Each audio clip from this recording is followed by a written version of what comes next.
Good evening, good afternoon, ladies and gentlemen. We are back. It's the ESFL Analyst Desk. I'm your host, Luber Libre.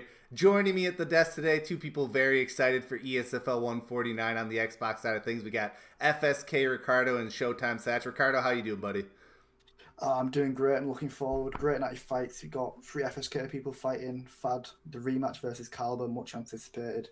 Really looking forward to it. It's going to be a great night. Satch, I know you saw this card tonight. What are your thoughts? How you doing?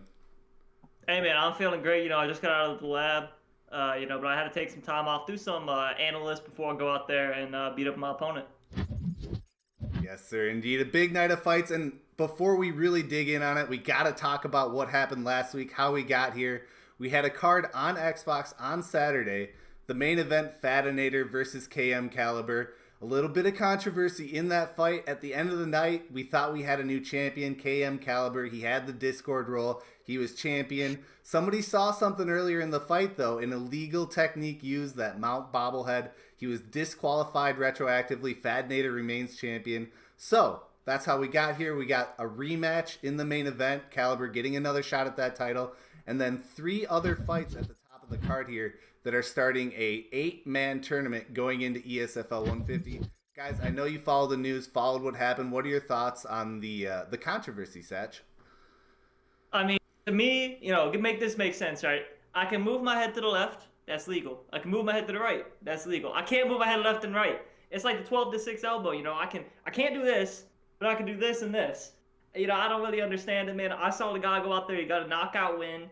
He walked home with the belt, and then he lost it. I don't know if he left it at home and he can't find it, but I mean, he's the champion. Ricardo, that was somebody from your camp, FSK Fadanator, who took the loss. Turned out to be a DQ win. What are your thoughts on what happened that night? I mean, Fad kind of got saved by it, but when you look back and you watch the footage, I think if Caliber doesn't do it, one of them strikes probably do land. And then if one lands, it's probably one punch away from Fad winning it, and then probably Caliber just starts panicking, and then one more gets through, and then Fad ends up winning it. But we get to see it again tonight, so I was complaining. Yeah, there you go. It was an amazing fight, very exciting. You hate to see it tainted with that DQ at the end, but as you said, Ricardo, the rules in place for a reason. That could have been a fight-ending sequence. That's ultimately what led to the decision being made. But on the tail end of it, guys, we get this 8-man tournament going into ESFL 150. Any thoughts, just taking a quick look at tonight's card? Satch, I know we got you down there, fight number 1, opening the card in just a little bit here. Any other fights stand out to you guys? One that stands out to me is Bucko versus Leaks. We've seen Bucko come back after the getting cut, and he's on a good run now. He just beat Warbser. Coming up against Leaks. Leaks coming back. Contrastive styles, really. Leaks is a great counter striker. Bucko, very good pressure striker. So I'm intrigued to see how that one plays out, really. Yeah, stacked top to bottom there. We'll get a little more in depth as we go on tonight's analyst test. First, let's take a look at the card that happened right after the Saturday card last week. 1 week ago, Sunday, PlayStation, Nas versus Daniel the Freeman in the main event, guys. I know you guys have been watching both sides of as analysts. You've been watching both sides of the ESFL, taking notes. Any thoughts on the fights that went on that night? Any big surprises? Anything that you think people should go back and watch? I mean, one that intrigued me was the Deagle Fly fight. He picked Cody Garbrandt against Epetian, and you never see that in the SFL, really. It's always people going to the best fighters to try and give them the best chance of winning, but Deagle Fly picked Cody Garbrandt. He was slick with his combos, and he got that. I think it was a lead body hook into a rear hook to the head, finishing the third round. So that was a very good finish, that one that caught my eye. Yeah, big return there for Deagle Fly, doing it on PlayStation. I know he's an Xbox player at heart too, so we'll see what the future holds for him. Satch, what about you? What'd you like about that PlayStation card last week? I mean, there's only one thing you can talk about, and that's the main event. I mean, this kid Nas might be the best talent we've ever seen come in the ESFL. He hasn't been close to losing his fights. He's dominated everyone he's gone up against. And I mean, who's next for him? He beat Ed Parker. He just beat Spills, right? Or Daniel Freeman. Who else can he beat? Zayaf is on Xbox now, and a lot of these guys you classify as competition are retired. They're out there living in Cancun. So, I mean, right now, Nas is the best, and it's going to take someone to beat him before I change my opinion. I mean, at least, hurt him. Do something. This guy right now is unstoppable. Yeah, 5-0, I think, maybe 6-0 to start his ESFL career. And the next time that PlayStation players will be in action will be in 2 weeks at ESFL 150, guys. It's a huge fight. Excuse me, 1 week. It'll be in 1 week at ESFL 150. That's Sunday. 2 weeks from now, something even bigger is happening, guys. We are going live in Las Vegas. The ESFL team's making the trip. Players from all around the country, players from Europe are coming to Las Vegas. We're going to find out who's the best to do it with no ping, no excuses, really. I mean, this is going to be a true test of everyone who's there, and we're going to find out who's the best. And anyone can compete, guys. Registration's still open. You can see Sunday, June 5th, the competition will go down. Hotels are discounted. Tons of fun activities. Marshall Mind will be there. Prioxis, Zayaf, Romero. Anyone you can name, anyone who's anyone, they'll be there. So check it out. Hit that registration link and come join the party. It'll be a great time, guys. But back to the action tonight, guys. We're talking about the different, as the season has progressed, different kind of approaches to the ESFL have emerged. We said on the other side of things on PlayStation, Nas 6-0. The question is, how do you guys kind of prepare yourselves to have the best results possible in the ESFL? And I want to start with you, Satch, because you're somebody who's been open about the fact that at times you didn't take these fights seriously and maybe you felt like you didn't perform at your best. So where did you start when you came to the ESFL, and what's your look at it now? Yeah, I mean, here's the thing with fighters, for me at least, once I made it to the ESFL, I thought I made it. I was trying very hard, IXC prime time, I was training every day, getting in the gym, getting better. I ended up becoming a double champ in IXC. Once I made the ESFL, I lost some of that passion, lost some of that drive. I've been on a losing streak recently. And, some people will retort back to the fact that I'm not in the camp. I did some research. There are 7 people right now on the Xbox side that aren't in the camp. Only one of them is ranked in the top 20. I mean, it is somewhat of a thing. However, I think, it's more of my inner drive. I've been refueled, re-energized. I see my name at the bottom of that list. I'm like, man, I don't deserve to be here. I'm going to go out. I'm going to get a win this week. Next week, I'm going to go out. And if Marshall Mond don't run, I'm going to get a win against him too, baby. Coming back. Yeah. Motivation's such a big factor in a game like this, staying on the grind, keeping those mechanics sharp. Ricardo, you have a little bit different role. You're a camp leader. You have one of the biggest camps in the scene. I mean, FSK every week showing up. We got a current champion. What is your approach both to get your guys ready and for yourself? What are the important factors to look at? So really what we kind of do at first, we look at our opponent, who they're going to go, what's their style of fight, and then base it around that.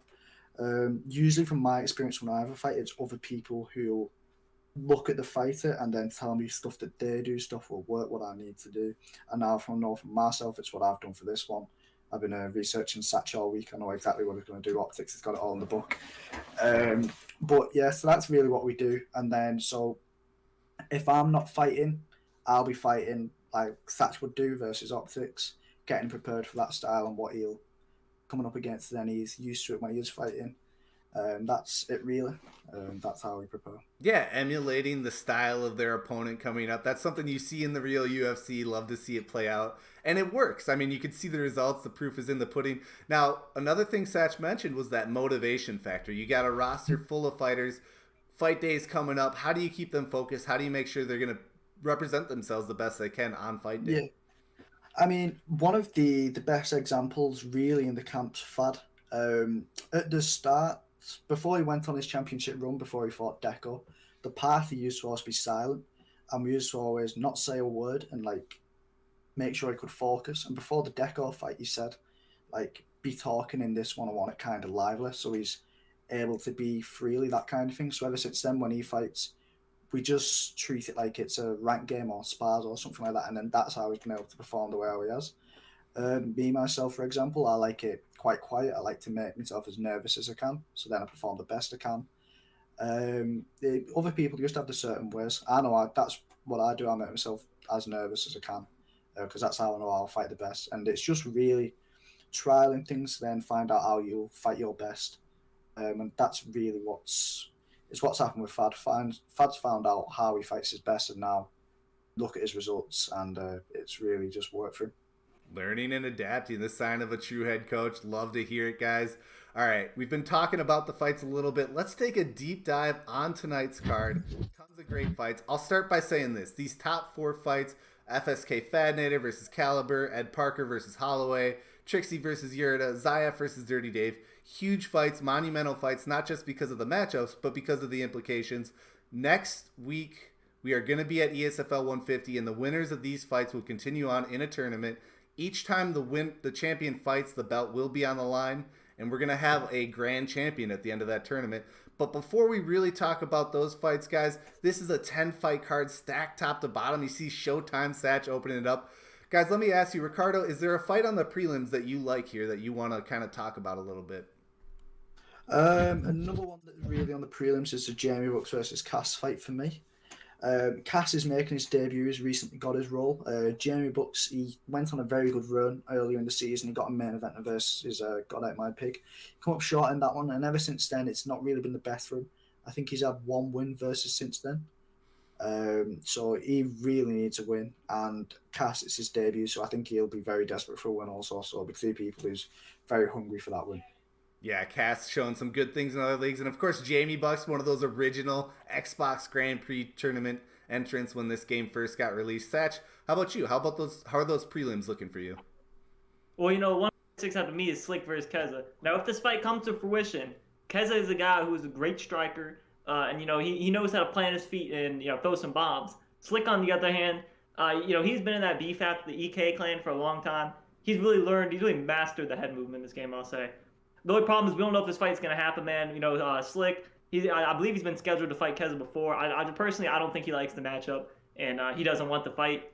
But I really hope the best for him, and if he gets it done, if he gets in there and gets the job done, it's going to really elevate where he is in the rankings. Yeah, a little controversy about the weight class the last time those two were matched up. This fight finally happening. I'm sure the fans are happy to see it. Guys, those are just a couple of the prelims. We're going to get into those after this analyst test is over. There's right ahead of you. But this card is absolutely stacked, so let's keep talking about it.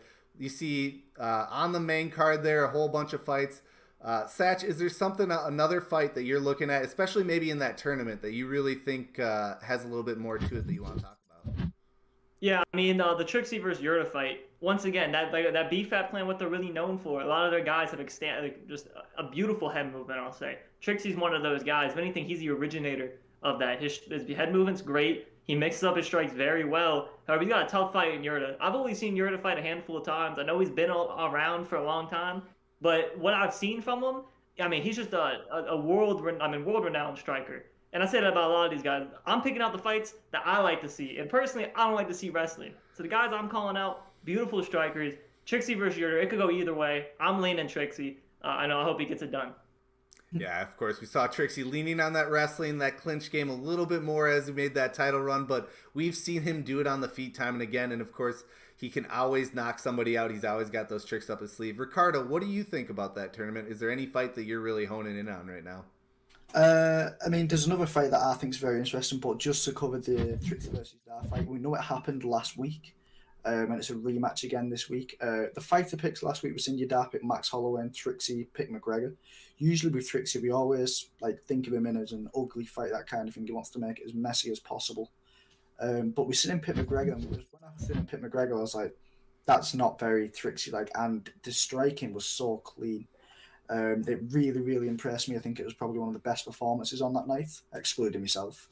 But it really impressed me. I think Yurda won't underestimate him on the feet this time. So I think we're going to see Yurda come in more prepared. And Trixie, with that striking that he seems to have got better at recently, it's going to be a very fun fight to watch. But another fight on the main card that really interests me is the Ed Parker versus Holloway fight.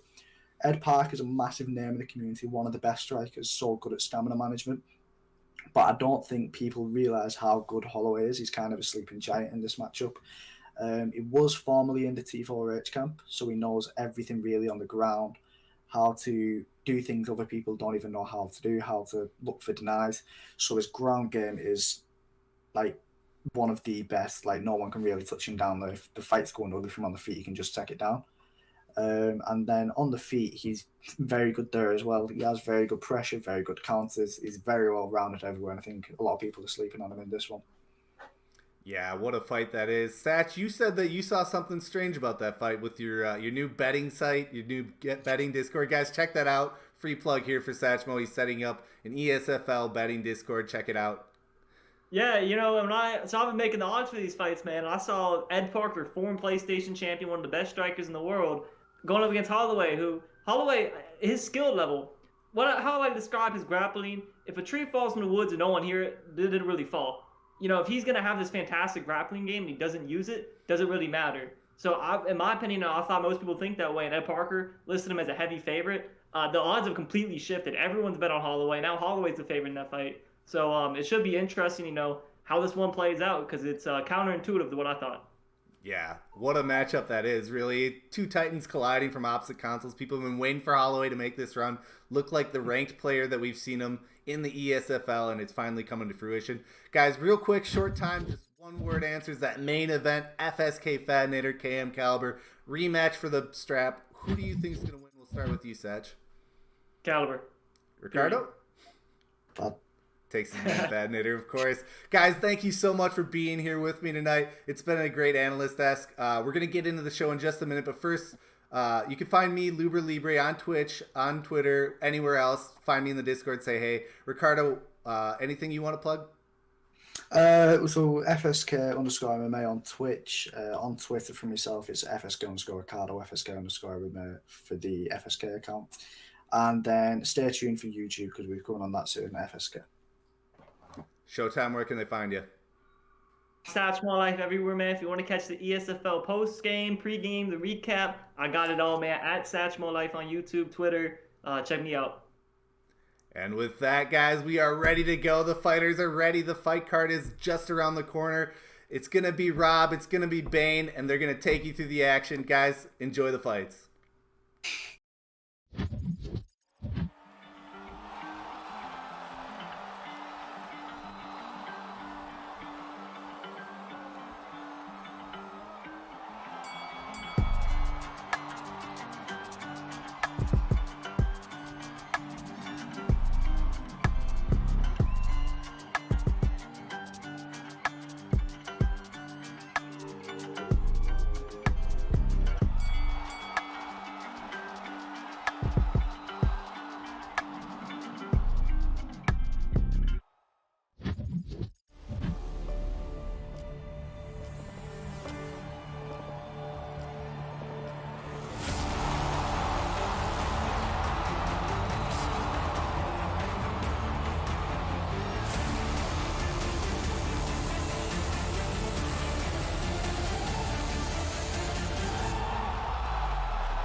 Already try. Oh, beautiful counter to the takedown.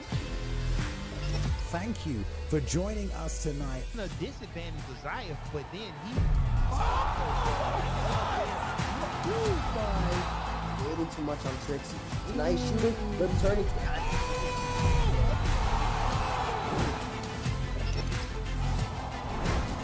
Watching on Twitch, watching on YouTube, watching from around the world tonight. I know the UFC isn't on right now, but guess what? The virtual octagon is here.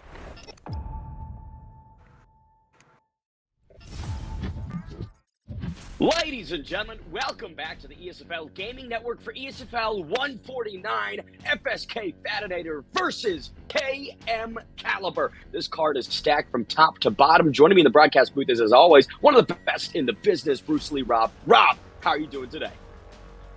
I'm doing pretty well. Hello, Bane. Hello, everybody. Hope you're having a beautiful Sunday. We got another extravagant show for you guys tonight, and I cannot wait. Bane, this is going to be a good card. Xbox, what more can you want? We got a title fight tonight. We got Ed Parker and Zayaf on the card tonight. This is going to be unbelievable. It's just, as always, Rob, week after week, I say it every time, but these fights deliver. It's all action, all entertainment through the 10 bouts that we've put together. And you talk about this Xbox side, right? This division. it's tense, right? There's a lot of intrigue at the top. This belt could change hands quite easily. Could happen today, could happen the next time we have an Xbox card. The interest in my mind is heavily on the Xbox side. But before we really get into the nitty-gritty of it, what fights are popping off the page? Who are you excited to see the most? So many fights that I'm excited for. Even the first fight, Optics and Satchmo both fighting for their life, both 1-4. But as you go down the card, you see Zayaf, the most dominant champion in either console, making an appearance against Dirty Dave. And then the next fight, you have Tricky versus Yurda. Then you have Ed Parker versus TD Holloway. And then you got the main event, Fadanator versus KM Caliber. So the last 4 fights, the bottom of the bill is going to be fireworks, ladies and gentlemen. Do not miss this for anything. Man, and I got to echo your thoughts specifically about Zayaf. He is in a position where he's kind of fighting backwards, right? Last time he fought Drew was a top 10 competitor, but deeper in these rankings. Dirty Dave, similarly outside that top 5. These are risks that he is taking. So I respect Zayaf immensely. And if he's able to get his hand raised consistently, then that's impressive as hell. Rob, I'm going to let you preview this first fight before we really get into it. Of course, yes. This first fight is going to be between Optics and Satchmo, and it's going to be an unbelievable debut here. Well, not a debut, but 1-4. Both guys are really looking for a win here. They've been struggling in the ESFL. Optics, some say, is absolutely just a great fighter, but he just, he's had some tough outings out here in the Esports Fight League, fighting out of FSK. And then you got Satchmo, who we just saw, I believe, on the analyst desk, spending some time analyzing, spending some time fighting. So it should be pretty dang good. I'm going to make sure my mic is all good, Bane. But yeah, so far so good. This fight's going to kick us off. You know what? I'm feeling like I might have some mic issues right now too, Rob. We might be in the same boat, but right, I love what your thoughts are about this, right? Thinking it might be a debut. This kind of feels like a debut for both guys because they are on horrendous losing streaks. When you get to this level, the fights do not get easier, and that's a rude awakening to a lot of guys that have a lot of success in Primetime, Cage Rage, all these other affiliate kind of regional promotions. You get here, and then your success stops. So each guy, I like to think of this one as a second debut, a second coming of Satchmo or FSK Optics. Somebody's going to get their hand raised, and I believe we are ready to go. We're in that 170-pound weight class, welterweight. Leon Edwards versus Tony El Kukui Ferguson. You got to think Tony up at 170. Durability is my question, right? I don't think that transfers well over the division. Leon Edwards, talented kickboxer, credentialed with hands and feet. You just got to watch out for all areas. But if this hits the mat, Rob, you got to think that Tony Ferguson has the advantage. Yeah, he's got a lot of tools off of his back. And if you could get the fight there, Satchmo could really utilize him well. But Leon Edwards is no slouch on the ground either. And we're going to see all fights start standing up. Leon Edwards got some great kickboxing ability. Tony Ferguson, a little funky out there. The spinning elbows, the flying knees, the grittiness, the clinch. You got to watch out and see how these two competitors in the ESFL decide to use these athletes in the esports arena. Herb Dean, third man in the octagon against going for ESFL 149. Satchmo Life and FSK Optics kick off the card at 170 pounds. Somebody's going to get their hand raised for the second time in the ESFL. Definitely, and they desperately want that second win. Maybe get a booking on that next UFC fight as well. And tonight, I believe the last 2 fights are going to be, it's kind of like the opening rounds of a tournament, I believe, Bane. So for the title, there's some, confusion over the win with Caliber, but here we go. Everything's up in the air, baby. There's a lot to figure out, but what we're figuring out right now is that Leon Edwards is landing on the chin of Tony Ferguson and a knockdown. Nice shot. Left hook lands there. Beautiful stuff for Optics. Optics weaving here early. Satchmo going for that spinning elbow, looking for it, but just a little outside of range.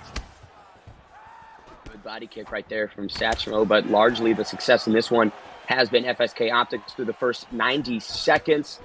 I want Satchmo to be more patient. I want him to set these things up. He's going for big power strikes. He's really putting everything he has into it, but he's opening up for counters. Yeah, he's got to watch out. Optics is walking him down. keeping that rhythm. There's the shot right there by Satchmo. Defended well by Optics, dropping some big knees against the cage. Oh. Big shots. Look at that health of Satchmo life. It is waning early in this first round. Big kicks up to the body. Satch going to that combo several times, but the marauder of the midsection up until this point has largely been FSK Optics, Rob. Yeah, for sure. He's been landing some good shots to the body. You've seen Satchmo try to use those legs. Ooh, the 1-2. That head health is just getting kind of bamboozled right now by Optics. He's finding his target, finding his mark, and he's cracking Satchmo. Oh, Superman, but it gets knocked down right after. Here comes Optics. This is a tale that we've seen many times before with Satchmo Life. He wants these big highlight reel finishes, but he doesn't put in the work to get them. Therefore, he gets found out and hurt badly. 1 minute remains in this first round. Who knows if we'll get to it? Oh! Bang! Optics with a slip uppercut, and then he puts the end to the night for his opponent. Satchmo knocked out unconsciously. Deleted. All over. Deleted indeed. I mean, he hit the backspace on all of Satchmo's success, which there wasn't much of. This was one-way traffic, in my opinion. FSK Optics gripped the sticks a bit more seriously and ran through our one of our favorite analyst desks members. Always tough seeing such news, but again, you know, we talk about setting things up, Rob, and you know this a lot more than me, but if you want to go for those big strikes, those big Superman, those big spinning elbows or spinning back fists, you need to set them up properly. You do. You got to be careful. You know, they could be thrown out there and they could really interrupt your opponent if they are not expecting it, if you've kind of set up some other things. But Optics was doing a really good job. He was slipping and then ripping that uppercut time and time again. And yeah, Satchmo was just not able to really get into that fight because Optics was on point with his boxing and his spacing and his movement was beautiful. He was out of range, out of danger, and then he would come in, stand his ground, land beautiful shots, power shots with Leon Edwards. And yeah, Satchmo unfortunately did not make it out of round number 1. But that is a big win there, Bane, for Optics. Finally 2-4. Maybe he'll get another fight before the season ends, and that's what everyone knew that he could do. That's the kind of performance people thought he could put because he's a killer. FSK should be proud. Beautiful fight. Snaps the skid, baby. 4 L's in a row, no longer. Yet back in that win column. And, you know, correct me if I'm wrong, but if this was FSK Optics' first season within the ESFL, it wasn't a very successful one, but he's got so much experience now under his belt. You know, it's all about that time in the cage, the time at this level with this platform. And the next season, I'm expecting a lot of big things from FSK Optics if he's able to replicate this performance against, you know, competitors that are higher and higher in these rankings. But Rob, talking about higher and higher, it's time we progress to the second fight of the evening. The number 27 ranked FSK Jamie Bucks takes on the ESFL debutant in Cass. FSK Jamie Bucks, after establishing himself a nice 3-2 record, is now on a 3-fight losing streak, seeks to end it. Similarly, like his compadre FSK Optics, we'll see if Jamie can snap the skid. Cass has been noticed by the scouts during his time in the regional scene and finally has the opportunity to bring his talents to the largest stage there is inside the ESFL. Rob, what do you make of these two competitors? Yeah, you know, you got FSK Jamie Bucks, very good grappler. He's going to come in there, he's going to try to get in the clinch, he's going to try to drag, you know, Cass into that deep water. And with it being the ESFL debut for Cass, we're not really sure what we're going to expect from him. He's going to have those nerves going into this fight. It's a big moment for him, and he's fighting an opponent in Jamie Bucks that's 3-5, has had 8 fights in there, but Cass does bring some great pressure, some solid striking. He loves to mix it up, and he's also obviously been scouted by, you know, the ESFL scouts, so this guy has a lot of promise. He's picking up Conor McGregor, Jamie with Dustin Poirier. And this is going to be an interesting fight. I cannot wait to see how this plays out. Lightweight action to continue this card. ESFL 149 steams ahead. Poirier, McGregor, FSK, Jamie Bucks. Interesting, right? High-level grappling, and he's a clinch fighter first. But going with Poirier, do you think that fighter selection would have really been in line with where his strengths are? You know, I think it could work because Dustin Poirier can keep up with Conor on the feet pretty well, and then if you need to, You can go to the ground. You have some. You got some submissions. Like right here, you got some takedowns. It's not too bad. Great positional for that takedown attempt, right? He pushed Connor against the cage, went for the hips. It was deep in, unsuccessful though. McGregor able to keep it off. Ooh, Cat. Each one upstairs from Poirier. Yeah, and this is what we're going to see a lot from Cass. You know, how he performs here on the feet if he's able to defend that takedown. He already defended one. He's starting to chop up that left leg. Oh, couple good shots. Good straight lead uppercut there for Cass. Oh, watch out! Here comes FSK Jamie Bucks. Jamie Bucks tagging him pretty badly right there. Getting some confidence. The wrestler throwing some good shots. Now he's working on the right leg of Cass. Cass trying to swing, keep it. Oh, clips him. Cheeky right hand as Bailey might say. 3 minutes remain in this first round of free potential. Oh, another leg kick. A little bit of latency here, but man, those leg kicks for... Oh, huge uppercut there, bang! Pulls that one. Still walking forward is Jamie Bucks, though. What a great defensive tactic by Jamie Bucks. Right? Oh! My goodness! This fight is heating up, and this fight is heating up. A takedown. Jamie Bucks on top. Oh my goodness, but a beautiful flick from the bottom position. Cass on point with his thumb. Irishman, not a reversal that you typically see from McGregor, Rob, but now in a very advantageous position, as you said, heating up. Now we're in the frying pan, we're in the oven. And those eggs are burning right now, and Jamie is on top. The elite wrestler got a little bamboozled earlier by the flicking talent of Cass. Cass showing that he could fight off of his back as well, but can he do it again? Nice flick on that left side, building some grappling momentum, but no, denied. Ooh. Beautiful work from FSK Jamie Bucks, touting himself again as a ground guy, and he's really proving it, transitioning into side control. Excellent elbows landing. This first round is coming to a close, and Rob, it's had something for everybody, in my opinion. It really has. Both guys have landed huge shots, but right now it's Jamie on top, and every time he passes over to that half guard position, he's adding control time. This time right into the full mount. Oh my goodness. If he postures up here, it could be bad, but good defense from the bottom by Cass.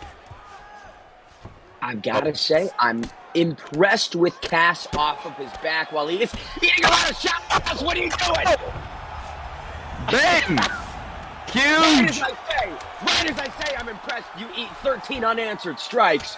Cass, move your head! Oh! Big shots! Big end to the round from Jamie Bucks. I mean, that was a dominant round if you look at the stat sheet. Right there, you see the slip, the rip, that right hand, Bane. Whoo-wee! Jamie on fire. That's got some Cajun heat to it. Round 2. Spicy. 3 potentially.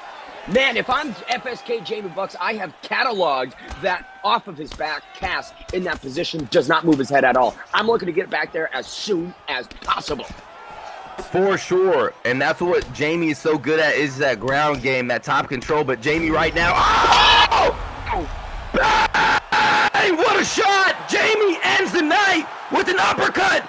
Detonates on the face of McGregor.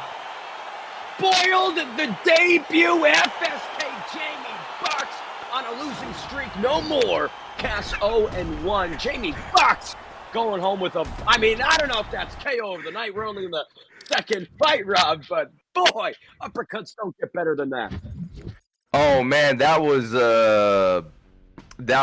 a mission. I mean, that was Elon Musk pressing the button, launching his rocket into space, and unfortunately, Cass was there on his debut like, hello, right to the dome piece. I mean, woo! That was insane, and that was a wrestler. You know, that was a man that everyone said was a good wrestler, dominant clinching, but he just got probably the KO of his life right there, and that is just so good for Jamie Bucks. 4-5 now. I mean, what a dub right there on Bane. Space X, Rob. How about Space L? Tough night at the office for Cass. You know, there was a lot of things that I liked within the first half of that first round, but the second he was on his back, there was no head movement, no defensive awareness, no ability to get back to the feet. I think that early KO in round 2 was a product of all of the work that FSK Jamie Bucks did in the later moments of that first round. All of that ground and pound. You get 60 seconds on the stool, Rob. That's not a lot of time to recover. I think Cass came out in that second round already beaten down, and that KO is just the cherry on top of a beautiful Flow State King Sunday. They are 2-0 tonight, seeing if they can continue that. But we are departing from the FSK camp for this third fight of the evening. The number 23 ranked Bucko takes on the debuting B3 Leaks. Bucko 2-2 overall, evened out in terms of the record, has been training with the ESFL legends, learning from the best and growing from the top guys. Currently is the champion in other leagues and wants to show a new and improved version of himself, right? If you're a champ in other leagues and you're 2-2 in the ESFL, you're probably disappointed, unhappy. You want a clean, perfect, spotless record, but he's going up against the 2-2 B3 Leaks. His name is pronounced as Leaks. Perfect. Glad that I said that. Gave up his role to focus on personal things. His life came first, but decided it's time to come back and shake up the ESFL. Obviously, B3 League's returning. Bucko, proven product. Rob, what do you make of this matchup at 185 pounds? Yeah, looks like we're going into the middleweight division. Looks like Leaks is a little bit up, 38-16 between these two, but you can never pay too much attention to that. Anything could happen in the Esports Fight League, especially Bucko, a kickboxer, good off of his back foot, solid takedown defense. But Leaks coming in with clean boxing and also a kickboxer as well with an iron will. So, you know, both of these guys are going to come forward, looks like with Robert Whitaker, and they're going to try to take each other's head off in the most calculated way, Bane. This is going to be a good fight. Man, we've heard a lot of complaints about mirror matching within the last several weeks. At least that's what I've seen. And here we go, Whitaker and Robert. This is Reaper on both sides. Unsure how many people are going to like this one, but I don't know. I think that there's attributes to mirror matches. Well, maybe it's boring. It's equal stats on both sides. It really is skill for skill. And so I think that while it is kind of frustrating to see the same fighters over and over on both sides, it is an accurate reflection of who is better at the end of the day. Touch of gloves is there. Yeah, definitely. You know, one day we'll get those picks ironed out. But right now the rules are you can pick whoever you want. Mirror matches are in. So right now we're going to see how these two utilize Robert differently. And so far, it's going right to work for both these guys, both landing some clean shots in the middle. Big right hands from Leaks on the temple of Bucko. Bucko. Oh, another combination right there. Indeed. Nice combination by Bucko. Nice little feint as well. Yeah, Bucko is doing such good work with the lower body. Once again, finds that roundhouse to the kidney, but B3 Leaks is lethal with the hands. He is, and it seems like Bucko is doing more of the kickboxing, throwing that lead body shot, or that lead body kick. There's the takedown, no, denied by Leaks with low stamina. Surprising, good denial there, interesting. And now he's going to land some good knees against the cage. I don't know if we've seen a successful takedown tonight. All of them have been defended. Yeah, I think you're right, you know. Good takedown defense, but here comes Leaks. He's starting to tee off. His opponent stuck on that cage. Oh, big shots from Leaks. Woo! Nice little catch. Look at this, though. Some offense from Bucko trying to get off the pressuring B3 Leaks. Leaks is just coming forward. Eats an elbow, though, for his trouble. Oh, back. He got revenge with his own elbow. Rocked him badly. Leaks. Oh, another slip straight from Leaks. Leaks looking phenomenal right now on the feet. The pressure is undoing all of Bucko's game plan. It seems like he's crumbling under the oncoming force of nature that is B3 Leaks. Leaks once again lands a combination. You are on the money right now. Yes, Leaks is really using that pressure, using his boxing. There's the catch from Bucko. Tries to get that takedown. Leaks is not having it. A little teep kick as well. And again, Leaks coming forward, but this time Bucko, you know, throwing that teep kick down the body, Bane, to keep him at bay. Bucko cannot go backwards. It seems once he is fighting off that back foot, nothing goes well for him. He doesn't stop. Bucko eats another combination. Woo! And he lands that spinning back fist while he's rocked. Another couple good shots from Leaks. That lead hook, straight punch. Bucko's got to be careful here. My goodness. When the excitement is at this level, gotta say, Bucko, right? We attributed the iron will to B3 Leaks, but Bucko was playing a lot of will himself and courage. Throwing that spin back and loud rock, that shows a lot about who Bucko is.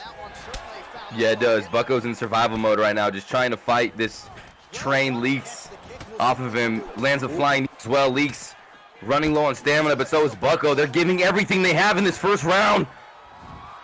Bucko, these last couple minutes he's been against the cage, similar to how he was earlier in this fight, but his defense seemed to improve. I don't know if you noticed that, but he was able to block the guard up high, bring it down low when necessary, and while his block is quite small, he didn't really take too much damage within those final couple seconds. Recovery on Robert Whitaker, as we know, is quite intense.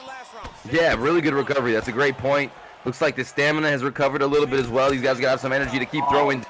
But Leaks with a couple good combinations in there. Bane, Bucko lands that spinning back kick, flush. Punch. Bucko has gotta be.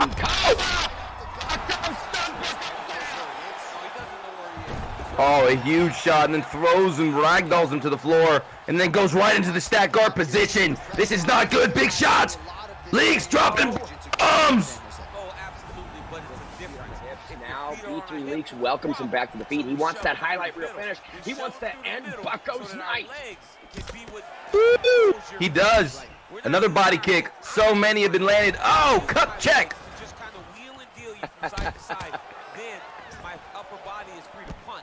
And Bucko has been unable to circle out or move laterally. This is impressive work from Leaks to just cloister, right? He has cut off this cage in such fantastic manner. Yes, he's doing a great job with cutting off the cage, pressuring. Finally, Bucko has some, air to breathe, but Leaks kind of sneaking off on that left side, putting on more pressure. Bucko can't back up here. Bane, ooh, fancy head movement. Look at this. Bucko accepts these positions, right? He caught that kick and was able to turn it around, but he's accepting these positions. He's walking himself across this octagon instead of sidestepping or maybe using a little bit of head movement as a defensive tactic as opposed to just backing up. Shot right there for Bucko. Can he get it down? No, he can't. B3 Leaks 2 for 2 on the takedown defense. And making him pay as well, landing shots after he defends the takedown, standing right in the grill. There's a spinning back elbow right to the dome, but he's able to deny it. Body kick. Nasty stuff from Leaks, Bane. He's going to kill him. B3 Leaks smells blood in the water, and it goes. 1 minute and 45 seconds remain. Can Bucko survive to the third round? I think that's the question. He's got to get that recovery up once again, get some more stamina, and really make something happen in these final 5 minutes if he can make it there. Huge shot, beautiful slip straight lead overhand right there to back up Leaks, but Leaks just right back on his horse, coming forward, putting on that pressure. You're seeing Bucko trying to beautiful shot. He's raining down punches. It could be it. It is.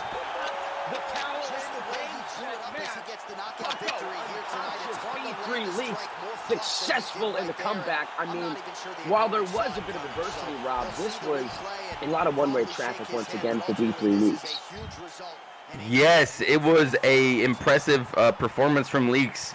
He came forward and really put on a lot of pressure on his opponent, as you see right there. Just trapped him against the cage. That was the story of the night, Bane. You saw he just kept trapping him against that cage, landed some round shots, some round body shots, and just kept him there and kept him in the danger zone throughout that fight. And unfortunately, just his opponent was unable to match the velocity and the ferocity of his opponent. Bucko though did pretty well, not bad, but big win for Lex. 3-2, Bane. Hey, like you said, not bad, just not enough for Bucko. As much as I love the guy, there are a lot of holes in that defensive maneuver of just walking back, right? Just accepting the generalmanship of the cage. If you're giving that guy all the power in the world and you aren't great against the cage defensively, you're just gripping R2 like your life depends on it. These are the kinds of things that are going to happen, especially at a weight class like 185 where every punch could be your undoing. But what we're going to be doing, Rob, is moving on to the third fight of the night, or the fourth fight, I think. I can't count. The number 11 ranked RCM Kezza meets the number 15 ranked BFAB Slick in a high stakes matchup. Kezza, 6-6 overall, used to be up there in that title picture, but has fallen from grace, now on a 3-fight losing streak. He seeks to end that and hop back in the W column, but BFAB Slick, 3-2. He's got a lot of ferocity against Kezza, wants to give him that negative record, at the same time put himself deeper in that top 15 of the division, right? You beat the number 11 ranked guy, Rob, guess what? You're knocking on the door of a top 10 opponent. For sure, and this is Kezza, who was 6-3, had a beautiful record, has just recently, like you said, had that 3-fight skid, but now he's very motivated. He's got great counters. He adapts well to any situation. He says he could fight against any style, and right now he's going against Slick, 3-2, aggressive top game, very good off of his back foot. Out of that BFAP team, and here we go. This is going to be a very close matchup, and yeah, that top 10 is looming for Kezza. If he could get back into that picture, this is a must-win for Kezza and a big test for Slick. And it looks like we're going in the bantamweight division. Peter Yan versus Dominic Cruz, man, that would be exciting. Oh, we're cutting 50 pounds, Rob. We're getting a lot quicker here. And Cruz, such a good counter, in my opinion, to Piotr Yan. Yan, very aggressive, very here we go. Oriented. Cruz, right? He's got that movement. He can dance around.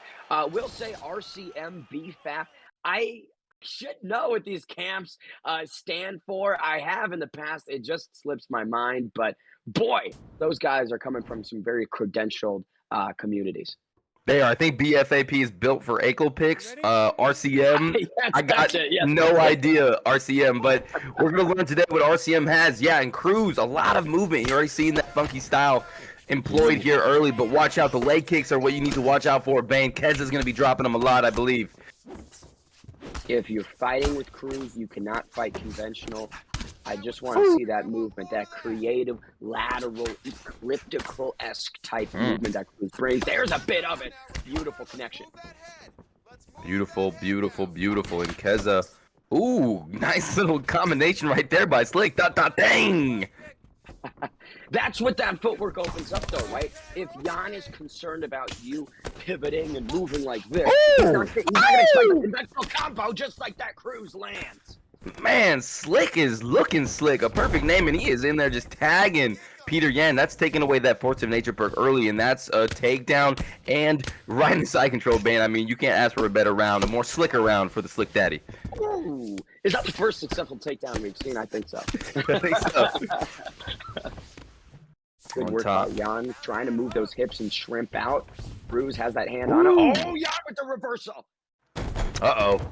Here we go, Kezza. Let's see what he's got. Peter Yan on top is powerful. He can land some good bombs. He's going to go ahead and scoot right on over to that side control position. Try to land that elbow. And you're seeing from the bottom, he's kind of faking that sprawl get up. Ooh, another denial, Bane. Kezza looking strong. Good elbows right here. This is what you want to do against Cruz, I believe. You got to stifle him. You got to keep him on his back, wear out the cardio. All of that footwork disappears if your stamina cannot sustain it.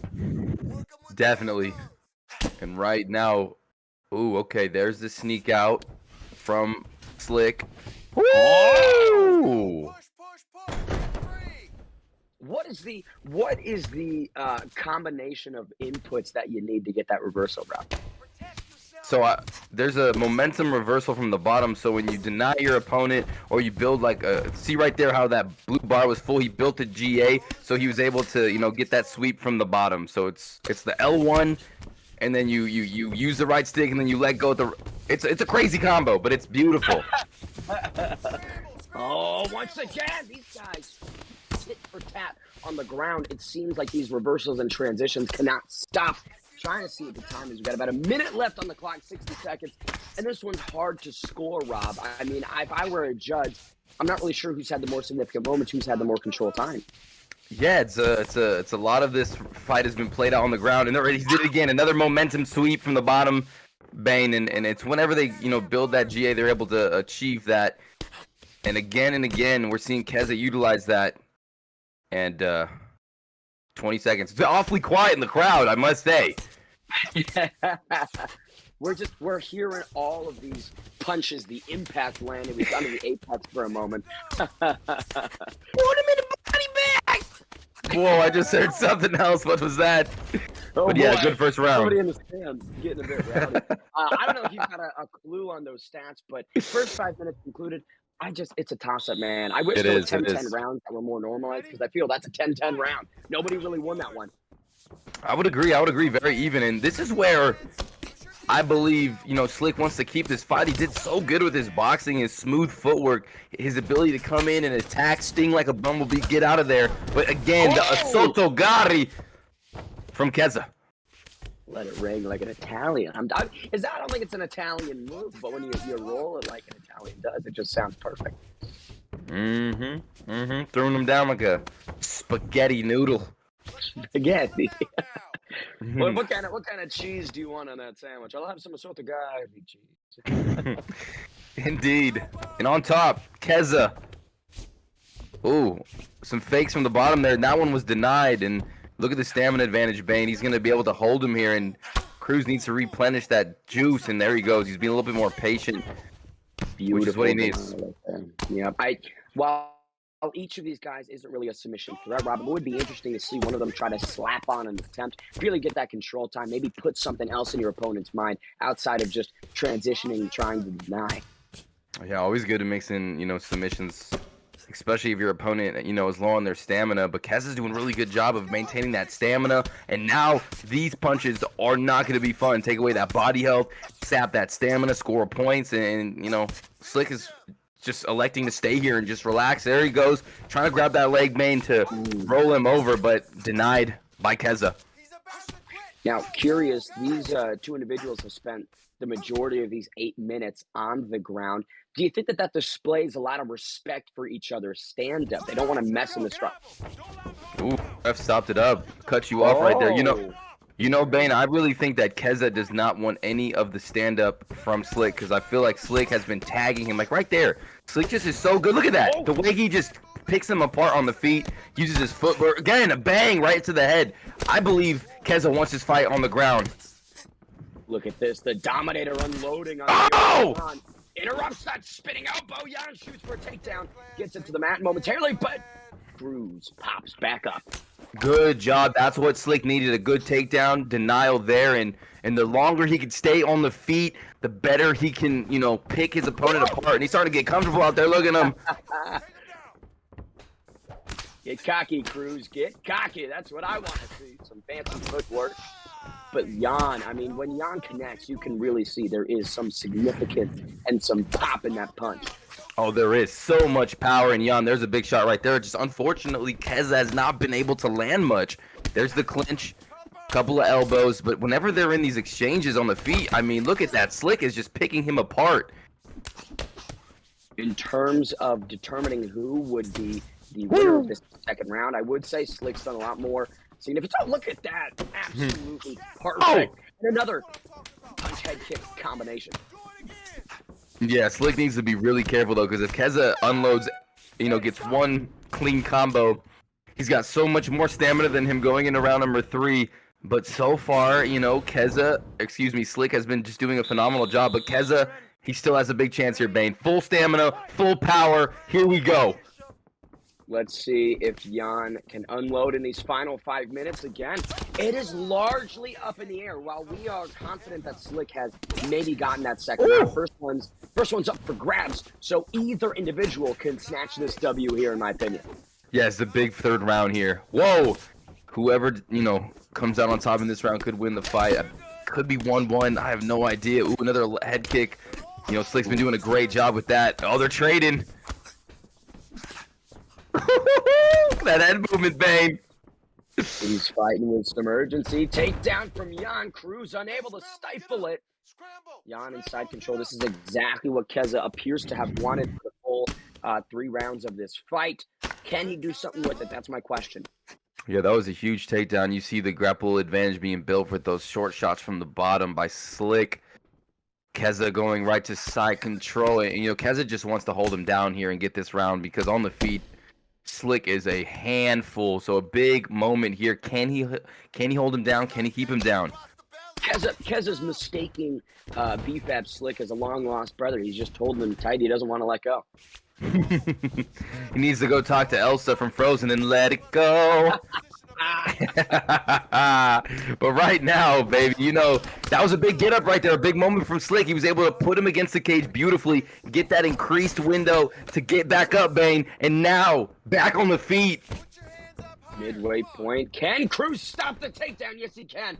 What a defense as we approach the final half of this third round. Again, if you're Slick, now you got a bit more urgency. You spent a period of this third round on your back. That's not what you want to do. Backpack Cruz. Interesting, he decided to go for that back take. Let's see what he decides to do with it. He can only go to top mount or maybe an arm bar. He's landing some good punches, though, getting some dominant control time. This could be good. You know, when your opponent is always trying to take you down, sometimes you just got to take position. Oh, backside. And Jan roll over. No, we can't. Good denial right there from BFAB. Slick still on this back largely. Seems like he wants a big ground and pound opportunity. Not getting it, though. Jan rolls over into full guard. Yeah, let's see. I mean, this is... No one's really getting control time right now. Slick is on top. Both guys just punching the crap out of each other. These rapid punches, you know, there's just not a lot of effectiveness, not a lot of significance in a closely contested fight. If I were both of these gentlemen, I would want this separated on the feet. I would want an opportunity to land something big in these final 30 seconds. Yeah, and Slick is really trying to get that posture up, but Kez is having none of it. There's the momentum sweep, but no, he denies it. Postured up position. This could be the moment. Good shots. Right over the half guard. Interesting choices by BFAB. Slick, largely a grappler's delight. And this one at 135 pounds. We go to the scorecard for the first time this evening. Rob, I will say, I'm not sure. I think BFAB Slick did enough to secure the last 2 rounds, but you just don't know in this game. Yeah, I would agree with you. I think Slick got the win too. Every time they were on the feet, he was clipping Kezza. Kezza had a little bit of control time. Let's see what the judges have to say. Ooh. 30-27. I think Slick's going to be the winner. Oh! Kezza! Wow! The number 11 ranked Kezza bats away the number 15 ranked BFAB Slick in a, just round affair. That was a all-out assault on the canvas. I don't know about 30-27. I feel a 29-28 could be in order, but that second round, I just felt like Slick had done enough to secure a 10-9. But boy, what do you make of that scorecard, Rob? Yeah, you never know the judges. You know, while we're commentating on the fight, you know, you see in Slick just tag Kezza, and it seemed like Kezza just wanted to get the fight to the ground. Keep position. Didn't really do a lot of damage, but you know, the judges liked what they saw. He did a good job of getting the fight to the ground multiple times, and he was able to, you know, sneak that win and go 7-6 now. He really wanted to snap that losing streak, so he had to do what he had to do. And Slick fought really, really well with Dominic Cruz. That was an exciting performance by him. But yes, Kezza taking the win, Gearbane. You know, ESFL 149, this card has been full of people ending legendary losing streaks. Good to see Kezza bounce back from 3 in a row. Unsure what the Twitch chat makes of that scorecard. I don't have it up for me, but I don't know. I feel like the community wouldn't love that decision. Either way, Kezza back in the W column. Now, I want to talk about scoring in general, Rob, because it does seem like such a mystery. You know, what gets you the nod, what doesn't? In that fight, what could Slick have done differently to get that hand raised? You know, I think what he could have done differently is in that third fight, or in that third round, he had about 1 minute and 30 on the clock, and he kind of just decided to jump on the back and kind of killed the time he had. And I felt like where he was doing the best was when he had some space and he was just dropping like some good combinations on a Kezza. But, you know, Kezza was just constantly trying to go for that ground takedown. So, you know, I could see why Slick decided to go for the takedown. But I would have liked to have seen him try to go for the knockout in round number 3, do some damage. And I think maybe that could have swayed the judges, because judges in this game, in my opinion, they focus on damage the most. And yeah, I think that's what he should have done, Bane. How about you? What do you think the good old Slick could have done? It's honestly, my comment here and what's making me laugh isn't about the fight itself, really, but the scouting report that I've got open. Right. I don't know if you mentioned it, but on Slick it says Bangkok ready. I don't know what the hell that means in the context of UFC 4. I saw that as well.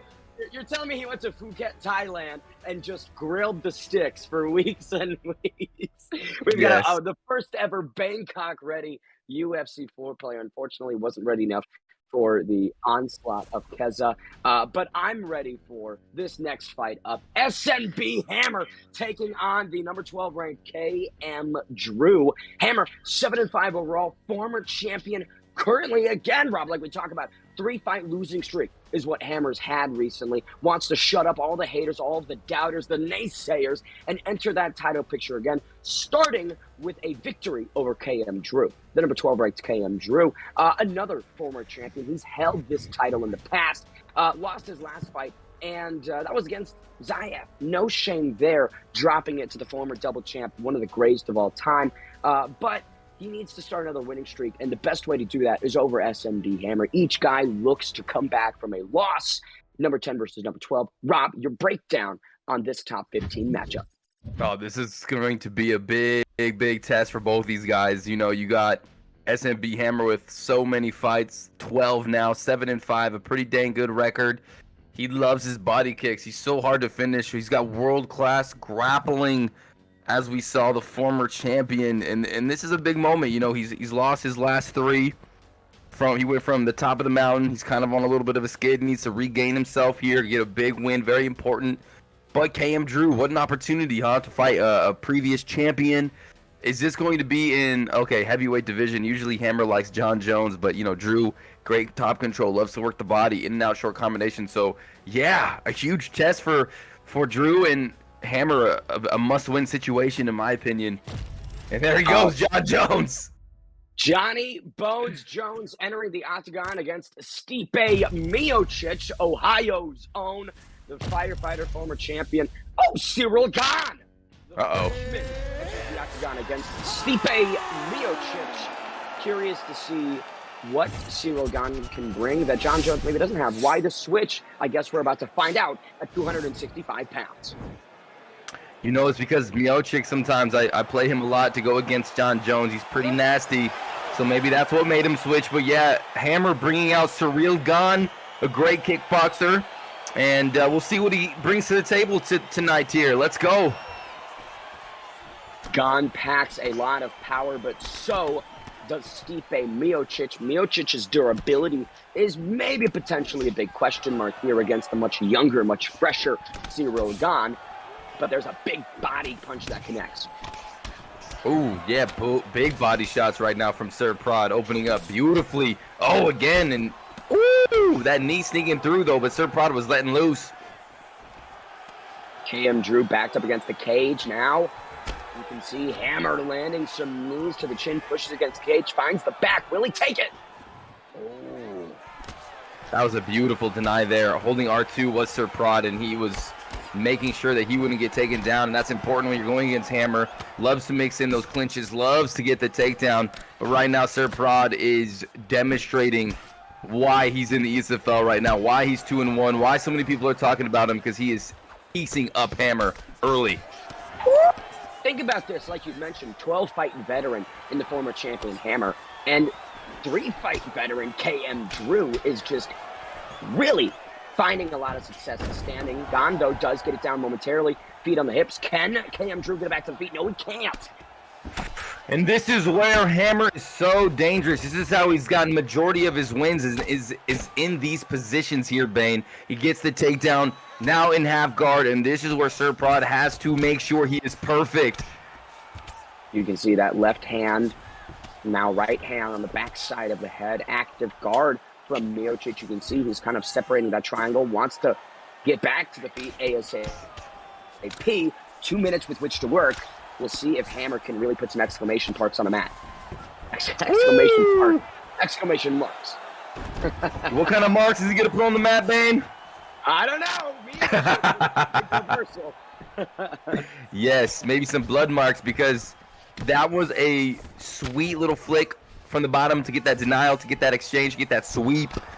And that's what you want to do. Now he's got to figure out a way to get out of the clutches, and he does. Good job by Prod, and he's against the cage. He's going to be able to do some damage early. Intercepting jab is there for Drew, and like we saw earlier, when your back is against the cage, a lot of the defense and game plan seems to fall away. Just under a minute remains. Drew heavily in charge in this first round. Definitely. He's doing a good job, and he's opening up with that jab. Oh, left hook body shot. Oh, body kick. And, you know, Hammer's just trying to grab him and get him back to the mat right now, because he's getting a little bit overwhelmed. There's the takedown again. He's shooting with Cyril Gahn. He gets the takedown, Bane. I don't know. That seemed like a desperate shot. He was able to secure it and get it to the mat, but Rob, I can't tell if you can see this, but seems to be a little bit of panic in SMB Hammer as we come into this second round. He's not really setting these things up, laying any traps. It's more get it to the mat at all costs and then maybe try and figure it out. I don't know. Maybe I'm seeing something that's not there, Rob. No, I think you're right. You know, look, there's the flex as well, the taunting from his opponent, Miocic, aka Sir Prod, and yeah, you know, you're seeing the feints. You're just seeing Sir Prod really make Hammer uncomfortable on the feet. He's tagging him over and over, but Hammer has, you know, these takedowns have worked so far. Oh! Big combination.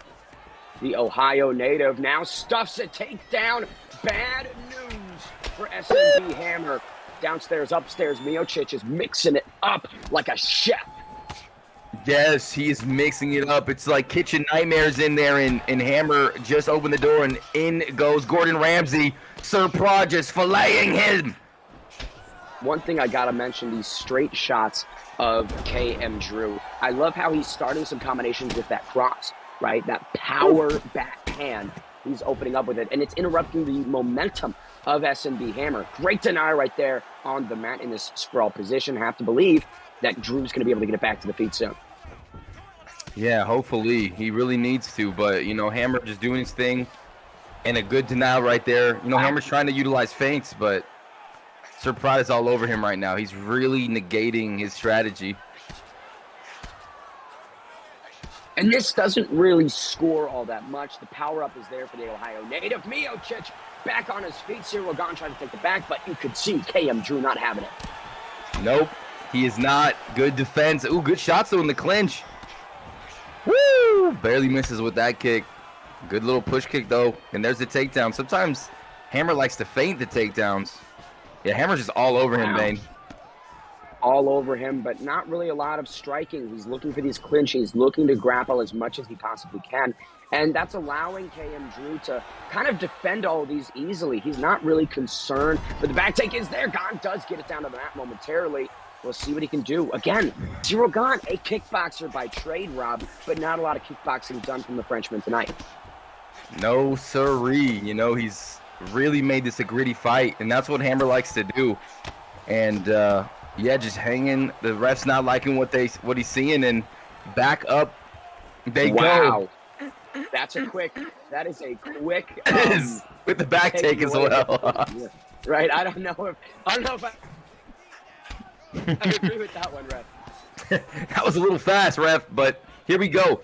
A little bit of a gift from the gods of MMA for Sir Prod now on the offensive. Behind that jab, backing up Hammer again, and Hammer fading. Oh!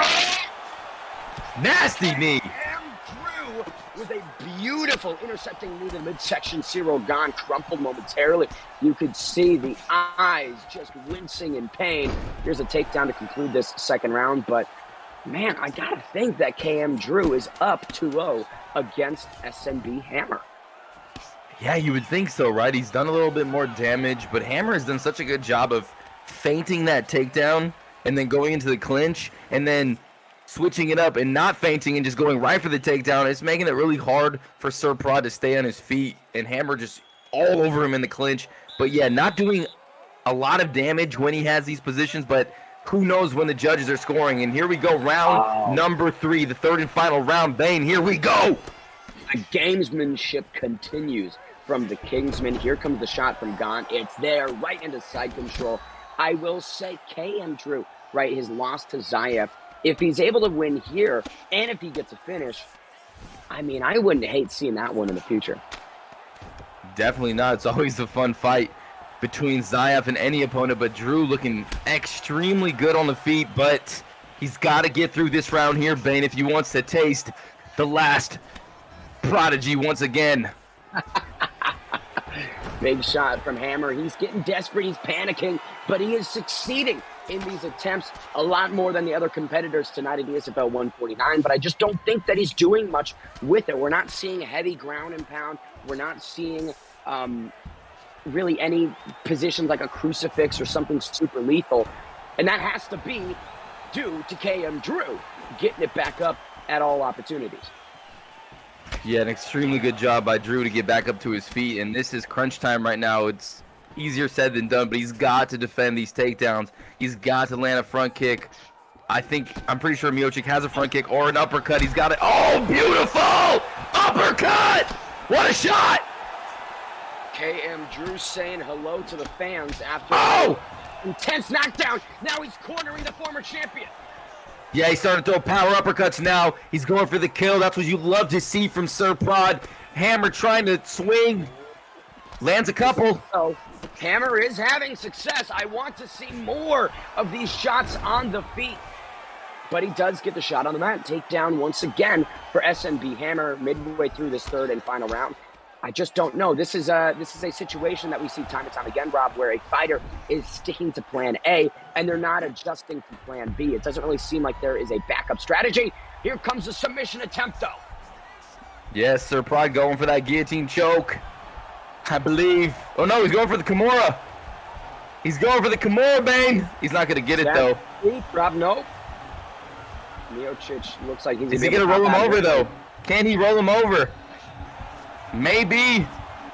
No, unable to. Wow, losing the position. Now Miocic postures up. KM Drew, less than a minute remains. Here comes another flex from Ohio. And again, Hammer just going right to that clinch. Going to turn to his back, and this is a 50-50 takedown or, yeah, there it is. That's hard to stop. 30 seconds remain. I mean, Hammer doing a lot of good work within this final minute. But holistically, I just feel that Drew has been the one in the driver's seat with those knockdowns, or rather knocked down in this round, the stun in round 2. Obviously, he was the more offensive guy in round 1. And a big reversal to put a cherry on top. Former champion KM Drew, in my opinion, just pitching a shutout over SMB Hammer. Yeah, ooh, that uppercut was nasty. Yeah, that was some big shots by Drew at the end there. All these highlights are alluding to the win, maybe. Miocic on fire. And even in the third round. Oh, look at that one, Bane. Go ahead. Beautiful. The judging has been a bit weird in the one occasion we went to the scorecards. I didn't fully agree with the decision, so I guess we're going to find out whether or not that stays true. Here we go. And there you go. Miocic. KM Drew. KM Drew. Surprise. What more can you say, David? That was an excellent performance. He was able to mix it up so effectively on the feet. Yep, 30-27, 10-9 throughout all 3 rounds. I liked, to give props to former champion SMB Hammer. I liked what he was doing with the frequency of the takedowns, right? He's chain wrestling. It's not something that's going to come once around. It's something that is quite frequent. I just wish that he did a bit more. There were glimpses of striking excellence in round 3, back against the wall. He's able to land some great shots to the body, some uppercuts upstairs, but nothing holistic, nothing really that was sustained throughout 3 rounds. And I don't know. I mean, like I said, plan A was sticking to it, and just not able to go to plan B, in my opinion, Rob. Yeah, tough night again for Hammer. Unfortunately, it just kind of seems like he's trying not to lose instead of trying to win. He's going for these positions. He's going for the takedowns, going for the clinches, but he's got to figure out how to get some respect with the hands as well. Unless he's picking John Jones or someone that can really devastate on the ground. But with Ciryl gone, it's going to be, hard to keep somebody down, especially like Drew, who's been drilling and who's been, on fire lately. And 3-1, now Drew beating a former champion. And unfortunately, Hammer now on a 4-fight losing streak since he had that title. But good news for Drew, just beat a former champion, 3-1, maybe taking that 10th spot almost to that. Oh, well, he would be top 10, but a beautiful performance. Now, it is interesting to me to reflect before that fight had even started. SMB Hammer hovered over the Johnny Bones Jones pick. Do you think that if he elected to go with Bones, it would have been a bit better? Because then you have those spinning attempts. You've got the leg kicks. I feel like John Jones is maybe a bit stronger in the clinch and just grappling overall. Like I was mentioning, Ciryl Gane's a kickboxer. Jones is a very, very well-rounded mixed martial artist. Do you think that was a mistake to switch to the Frenchman? Yeah, I think so. We haven't really seen him play Ciryl Gane how he won his belt was with John Jones. He defended it with John Jones. Obviously, his whole game plan is geared towards a John Jones style, and I think it would have done him wonders. Yes, clinching, takedowns, holding your opponent down, elbowing. Definitely, Bane. Big mistake. Talking about wonders, I wonder who will be victorious in this next bout of ESFL 149. Let's go. The number 5 ranked TMF Maddie D, undefeated in that top 10, meets the short notice replacement number 14, KM Motown. Motown, biggest opportunity in his career, 4-3 overall. He's had a spotted track record, but now he has the chance of a lifetime. He won his last fight at ESFL 143 against Danny, took a little break, and now he's confident and sure that he can continue a winning streak for himself and hand Maddie D his first loss. Undefeated Maddie D, 3-0, has made such waves at the grandest stage of the game. I've had the pleasure of commentating and calling some of his fights in other promotions, and I gotta say, this cat has claws. Rob, what do you make of this one? I'm excited. Anytime you see someone with an undefeated record, it always hits a little bit different. But M-Town, speaking of cats, I've got a hairball in my throat, Ben. Technical striker, good takedown defense, good head movement, part of the KM Kingsman camp. But this Maddie D guy, he's just a little bit different, adapts well. He's got a very high fight IQ, patient striker, top 5 in the world, number 5 to be exact. We're in the featherweight division, and we're about to learn a lot about Maddie D. Can he get it to 4-0, or will M-Town's finest with Alexander Volkanovski stop the hype train? Oh, I'm excited for this one. This has big fight feel written all over it. 145 pounds. Conor McGregor takes on Alexander the Great Volkanovski. Wish I had the betting views on the line lined up. I feel Maddie D is a considerable favorite, but we could be seeing a big upset. Herb Dean, third man in the octagon at featherweight. We get it going. Yeah, that Conor McGregor pick, every time I'm playing against a Volkanovski, I just zone them out, use my range, and I obliterate them. But maybe M-Town with that beautiful sidestep. Did you see it, Bane? Sidestep, that body kick, that front body kick, and then boop, popped him. He might be the number 14 ranked competitor within the ESFL's Xbox division. Oh! Dirty knee. He just kissed his kneecap like there was a mistletoe above him. That was 7th grade Valentine's Day dance. His first kiss ever was a knee, courtesy of Maddie D. Woo! He just got his wristband cut for that one. And talk about, I mean, a little bit of a buffer, but you can see big combination lands for Maddie D. And now, KM Motown, a bit more tentative, a bit more hesitant to enter the pocket with such ferocity like he did within the opening exchanges. For sure. You know, M-Town already threw some good moves on him early. You know, that block got attacked, assaulted by Maddie D. Oh, good shots by M-Town. M-Town was looking clean early. There's the shot. McGregor, though, stuffs it. Good, though, for Motown to start implementing some grappling. I love the mixing it up of the martial arts. I love it as well. Ooh, another shot by M-Town with Volkanovski. He's landing. Motown is landing. He is. He is landing beautifully right now.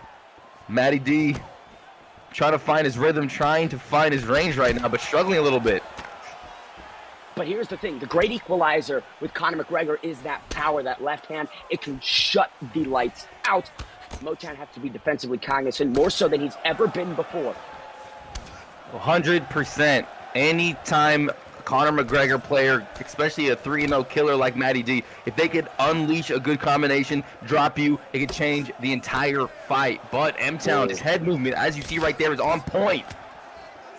Head movement, the guard. These guys are exchanging jabs quite frequently. Look at that. Each time one goes, the other pops him right in the kisser. Yes, yes. There's been a lot of kissing in this fight tonight. And M-Town is attacking that right leg a little bit, as you see, and a couple good shots again. Ooh. Maddie D struggling a little bit early. Still a very close fight. He's landing some good damage on M-Town as well, though. It's close. Final 60 seconds of this first round of 3 potentially. And I got to say, I mean, the underdog in this one impressing greatly once again goes to that leg with McGregor. If he can force a stance switch, that will greatly reduce the power coming at him from the Irishman. Definitely. That's that power stance, but Conor does have a pretty good switch stance, I believe. Oh, they're exchanging. That's where it gets dangerous against Conor. Look at the guard, KM Motown. It is quite debilitated as we approach the final stretch of this first round, but full leg kicks. I mean, just chopping wood, Rob. Yeah, he's chopping that right leg down pretty good. A tough round, a close round. I don't know how to score that one. That was very close. Now, here's what I'd love to explore right now, Rob. The mindset of Maddie D. Talk to me, 3-0, Dor. you're undefeated, you're top 5. I mean, do you think that Maddie D expected the number 14 ranked Motown to make it out of this first round? I think he did. He's playing a patient Connor game. He's not putting a lot of pressure. You know, you see the Nas guys from that camp. They literally stand in front of you. They force you to make reactions, and they smash you. You know, and Maddie D is a little bit more of a finesser, it seems. Patient. It is a chess match. Each guy's still making reads. But I feel the longer that this one goes, the guard of Volkanovski is just getting weaker and weaker, and the power of McGregor is not going away as quickly as I think Motown wants it to be. Definitely. The longer they stay in this exchange, it seems Maddie D starting to get his rhythm in the second round. He's keeping him at the end of the punches, keeping him at Conor McGregor's range, and that's what you want to do when you're Conor McGregor. Right now, he's starting to find his rhythm. Ooh. Now, here would be a great time, in my opinion, for Motown to mix in another takedown, maybe try to clinch it up for a moment. But instead, he chooses to throw a kick to the body and a combination upstairs. Yeah, he hasn't really threatened with any takedowns. He hasn't threatened with any clinch. He has been just fighting him in Maddie D's wheelhouse. Oh, good shots by M-Town, picking him up. Volkanovski popping him up. Oh, he's exchanging. Banks walking him down. Maddie D is getting cracked right now. M-Town walking him down with Volkanovski. Maddie throwing those long punches at him, the straights in the. There's the takedown. Wow! Oh my God! What's happening in there? He's just rocking it out of the octagon. He's talking to Dana. He's asking him where he's going. Motown is in the stands. He's in section 213 right now, getting a hot dog and some popcorn. What a horrible turn of events for Ea Motown. He went for the ankle pick and ended up circulating around Saturn. I mean, I don't know. I don't know how many times. My goodness, the O2 Arena, he just exploded out of there. I mean, rocketed shit. The rafters. It was, I mean, who won that fight? Are we running that back? What's going on in here? Here's my suggestion. Let's wait until round. No! Damn it! That was such a good fight, too. Oh, my goodness. Here's what's going to happen. Maddie D's going to come out and just floor Ea Motown instantly. It's going to, oh, God, I feel terrible. We got to put in the rules. You can't just grab your opponent and throw them out of the octagon, okay, Maddie D? We know that you're 3-0, but come on, man, let's keep it in the cage. Hey, buddy, we get it. You're top 5 in the world on the Xbox side, but you can't just Incredible Hulk your opponent through the roof. That is just illegal. Did you see Dana White? He was not happy. There may be a suspension. Yeah. Well, his number 14 competitor just died. I wouldn't be too pleased either. But let's talk about the fight, Bane. I mean, that was an amazing moment, that round number 2. Let's get serious here. M-Town was just walking down Maddie D with Volkanovski going on the inside, and he was throwing with ill intentions, brother. And you saw the head health of Maddie D was low. I mean, if Volk was able to put together another couple punches, we could have seen a knockdown. We could have seen just more attritional damage. Man, I mean, but now here's what, let's talk about mentality real quick. If you're Ea Motown, can you replicate those first 8 minutes? Right? Now that Maddie D's had a chance to get his reads, and he's got full health, and he's got full stamina, can Motown replicate this performance? I am intrigued. I am saddened and heartbroken for Motown, but I'm excited that we get to run this one back so soon. 145 pounds. Conor, the notorious one. McGregor meets Alexander the Great Volkanovski once again. Herb Dean, third man in the octagon to get us going, Rob. Yeah, I mean, that is a blessing in disguise because we get to watch these guys go at it again. Fresh stamina, fresh health stats. And that was a sweet. And again, it opened up the same way. M-Town dodged that front assault and clipped Maddie D again. And I don't know who this is going to favor. Does it favor Maddie D? Does it favor M-Town? I have no idea, but here we go. Run it back. It certainly doesn't favor the fans because I was so invested in that first one. But like this, Motown is teeing off. Yeah, M-Town looks like he figured out something in that second round there, putting on that pressure, clipping Maddie D early. you know, I was talking about the disadvantages for Motown, right, with Maddie D having his reads, but Motown also has his reads as well. This really is should be a refined performance from both gentlemen now that they've had that initial 7-8 minutes of experience with each other. For sure, for sure. Both guys got to taste each other, feel each other, and now they're back in there again. Round number 2, fight!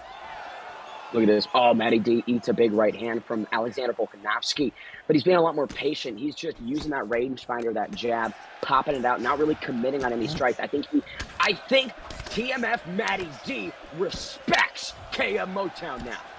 I think so, and he's really using that jab to come on the inside, and there's the read for M-Town with that slip, because Maddie D is heavy on the jab. Oh! He's picking him apart! Now, here is the thing about that jab, right? With Maddie D constantly pumping it out, it keeps that guard of Motown low. It keeps it weak and unable to charge. But Maddie D, it's a big combination. Yeah, when when M-Town comes on the inside, it gets close right here, and he starts just popping off shots. Maddie D gets a little bamboozled in there. He's starting to get bobbleheaded. Bop, bop, bop.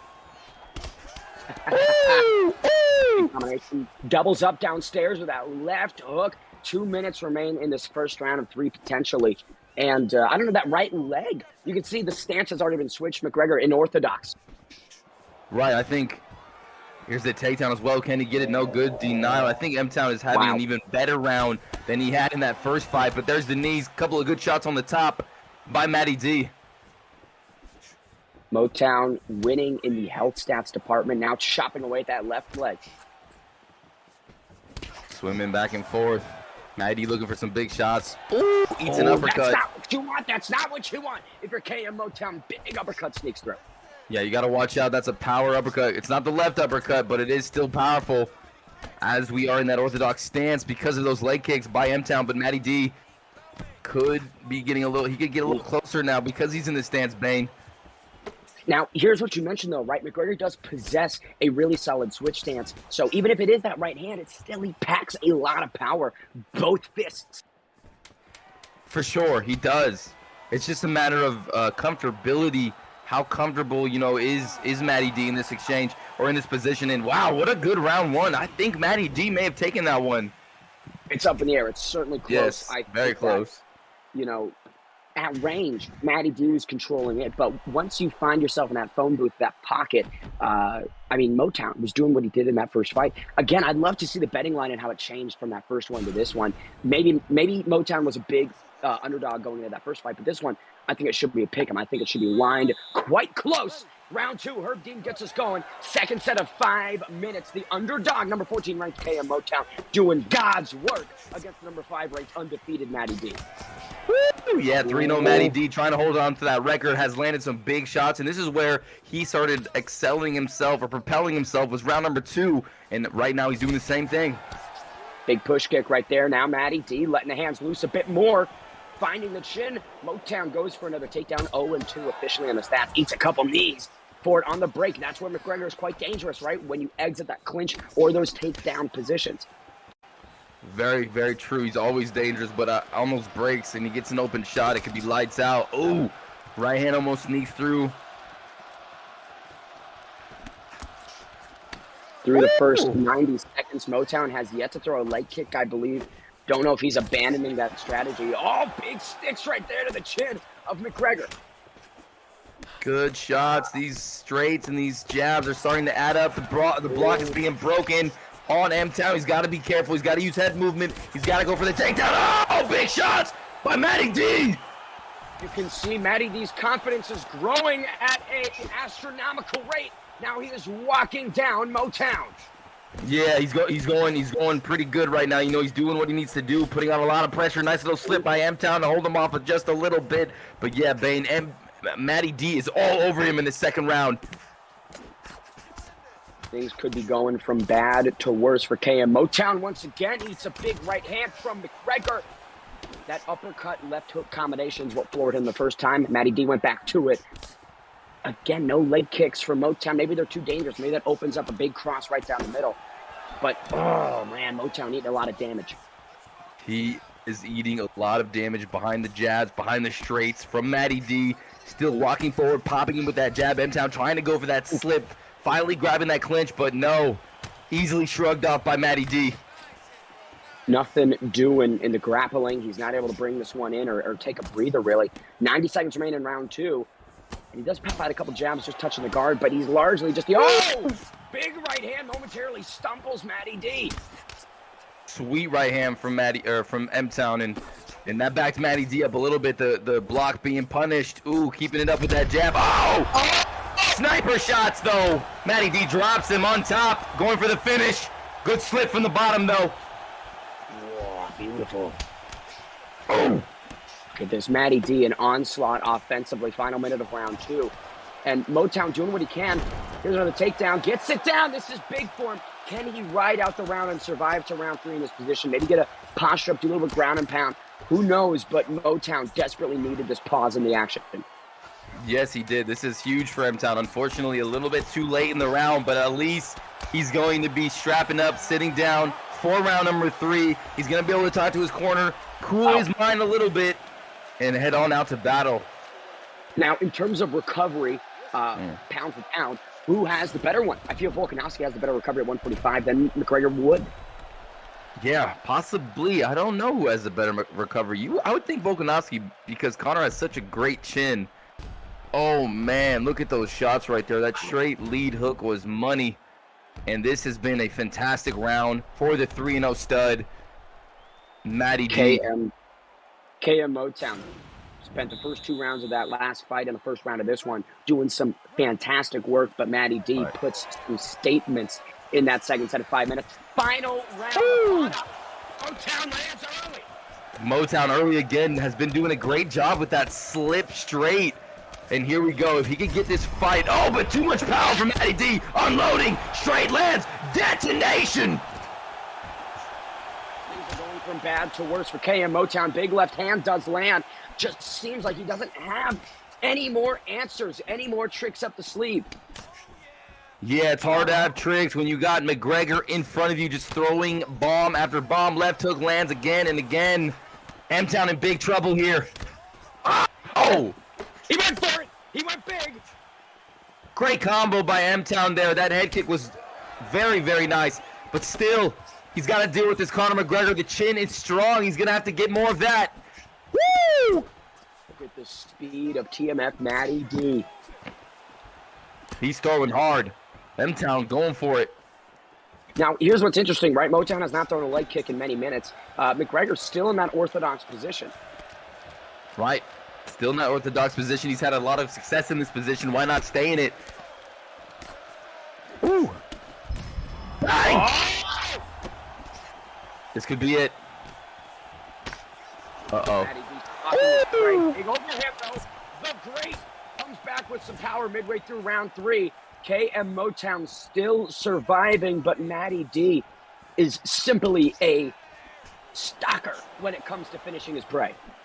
For sure, he's doing it beautifully out there, elegantly. Maddie D, though, he's got to be careful. He could get baptized in this fight as well. M-Town still in there with some stamina, but at any moment, the bombs of Maddie D could land, and M-Town's night will be over. 2 minutes left here, Bane.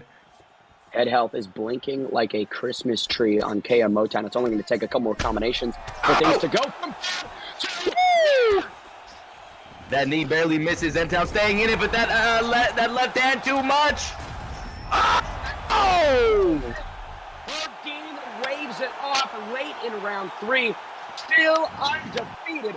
4-0, the number 5 ranked Maddie D bats away an incredibly game number 14 KM Motown. Motown falls to 4-4, but I mean, I cannot sing his praises enough. Late notice replacement puts on a beautiful 3 rounds before. I mean, that second round in this second fight is where things fell apart. But KM Motown impressed me greatly. Respect given, respect earned to him. Maddie D, though, continues his ascent in the ESFL rankings. Yeah, that was a real test there for Maddie D. You know, you always get tests in the Esports Fight League, but that was a game. Kingsman-trained M-Town coming in here with confidence. He didn't even get any real takedowns. He didn't really even get to the clinch, but he was using his striking with Volkanovski very well. Had a bunch of nice slip counters. Just Maddie D, too good, too powerful with McGregor, and his distance management and his combinations just too much. Yeah, 4-0. Good job, Maddie D. That is a contender. That is someone looking to get a title shot soon. Now 4-0. That sets up a big matchup against any of these competitors that we have down here. We have Zayaf, Dirty Dave, Tricky, Yurda, Ed Parker, TD Holloway, Fadanator, and Caliber. So many fights ahead of us. So many extremely sweet storylines and matchups. Bane. My God, talk to me, Bane. ESFL 149, baby. We're treating the fans ahead of ESFL 150. That card is going to be excellent. But, I mean, I can't. Let me go back real quick to Motown and Maddie D. I hate to rewind the clock too much, but it pains me that I know that within the records of time over the course of history, it's going to be forgotten that KM Motown flew 800 feet into the air and, he was decidedly winning that one. Who knows? This is the big what if. This is the big intangible, the X factor that I'm thinking about as we progress. And it's going to be forgotten. I know we're not going to think about this in a couple months' time, of course, but what could Motown have done in that first fight if that one was not interrupted by EA having a super stellar, well done game? He should have tied large cement blocks to his ankles so he was not able to levitate, my friend. You know how some scuba divers have weighted, belts around their midsection? Yes, sir. Motown, next time you step in ESFL, I need to see some 20-pounders on those hips. Either way, like you mentioned, we've got nothing but excellence moving forward. And this 7th fight of the evening is certainly one to watch. If you haven't clued in, you better buckle up. The number 1 ranked contender, the former double champion, Zayaf, takes on the number 6 ranked BFAP Dirty Dave. Zayaf 10-3. The former double champ makes his return to the Xbox console, currently the number 1 contender, and now we enter the Grand Prix. We haven't really talked about it too much, but these final 4 fights of the evening are a Grand Prix. Hoping that the truck gives me some information about what the stipulations or rules of it would be, but either way, we're seeing a tournament style kicking it off with Zayaf and Dirty Dave. 10-3 for Zayaf, 7-5 for Dirty Dave. Rob, what do you make of this matchup? The fact that we have Zayaf on fight number 7 with 3 fights to go tells you all you need to know about this Grand Prix. Now, I believe the winner of this Grand Prix will be given the title because we had some controversy in the last title fight with a little bit of some craziness, in certain positions, maybe a little bobblehead, if you will. But Zayaf, ranked number 1, one of, if not the best player in the world, some say. Now, we still need to see Zayaf versus Nas, of course, but in front of him tonight, ladies and gentlemen, is number 6 ranked BFAP, Built for Echo Picks, Dirty Dave, 7-5. Dave, he's ready. He's been training hard. He's been visualizing Zayaf's face on the wall. He's been smashing it. But the young prodigy, Bane, talk to me. We've got a Bilal Muhammad mirror match. I don't know if I've ever seen this. Remember, the name has been recently added, and these boys are seeking to test him out. Let's see. Herb Dean, once again, third man of the octagon, ready to get this action going at 170 pounds. And this is Zayaf. This is the young prodigy. This guy is disgusting on the sticks. He's going to be at ESFL Live this coming month in June, and it's going to be amazing. Make sure you guys check it out. It's going to be a lot of fun. But here we go. Right now, we're going to have some fun in the octagon. Big sticks right here. Big push kick, but again, largely with the hands. Not a lot of takedowns yet from the wrestler, more grappler-oriented Bilal Muhammad. And we've seen leaps in Zayaf's striking game. There's the takedown attempt. Good denial by Zayaf. But Zayaf has been doing it in his last fight. He did a phenomenal job at attacking the body early, and he does such a good job of mixing his strikes very well. I'm not sure what kind of a feather in the cap securing a highlight reel finish with Bilal Muhammad would be, but that certainly have to be something impressive. For sure. I know one thing, Bilal Muhammad's winning this fight. Oh!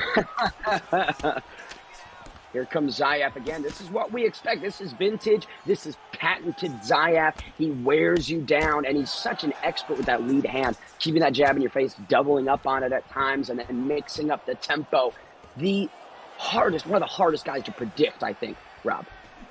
For sure. He's so tough to go against. He's got everything. He's a full, complete mixed martial artist. One thing that Dirty Dave has yet to bust out of his toolbox is his elite wrestling. He's so good in that realm, and I'm not sure why he's electing to stand up with Zayaf, even though Zayaf's extremely good at wrestling too, so who knows who has the advantage where, but right now it seems Zayaf is just in control of this fight early.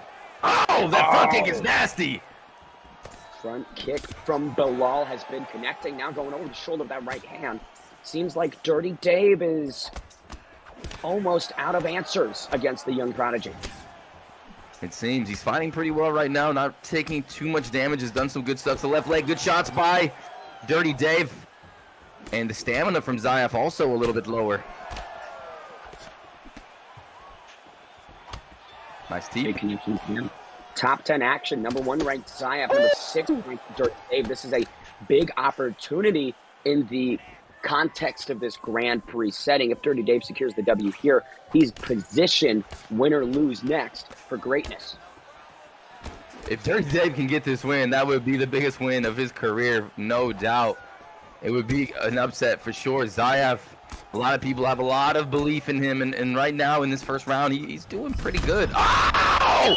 Dirty Dave bamboozling Zayaf. Has him against the cage, Bane. What a shot! Bilal Muhammad with some serious power at 170 pounds. Here comes the back take, and now we're talking about an entirely different situation, Rob. This first round with that knockdown, I think, goes to Dirty Dave. Gotta give it to Dirty Dave. That was a huge knockdown, the biggest moment in the fight. 2-punch power combination, and now 1-0 for Dirty Dave. How does Zayaf respond in round number 2? Look at the stats, pretty even. No stool time for each competitor. They didn't want to rest or maybe try the hands once again. Dirty Dave! Woo! Dirty Dave looking slick out there. Beautiful stuff. Zayaf just bludgeoning him through the block. Could you imagine the Grand Prix kicks off with Zayaf losing? Talk about historic. Yeah, that would be devastating. Devastating for Zayaf and Zayaf's team, but you know, Zayaf's still in this fight right now, eats another right hand, and this is a game Dirty Dave that Zayaf's facing. Don't get me wrong, he is facing a straight killer right now. Oh, what a step back straight from Zayaf, beautiful. That left hand from Muhammad possesses a lot of power. Here comes the takedown from Dave. Zayaf, though, wise to it, pummels under and exits the clinch.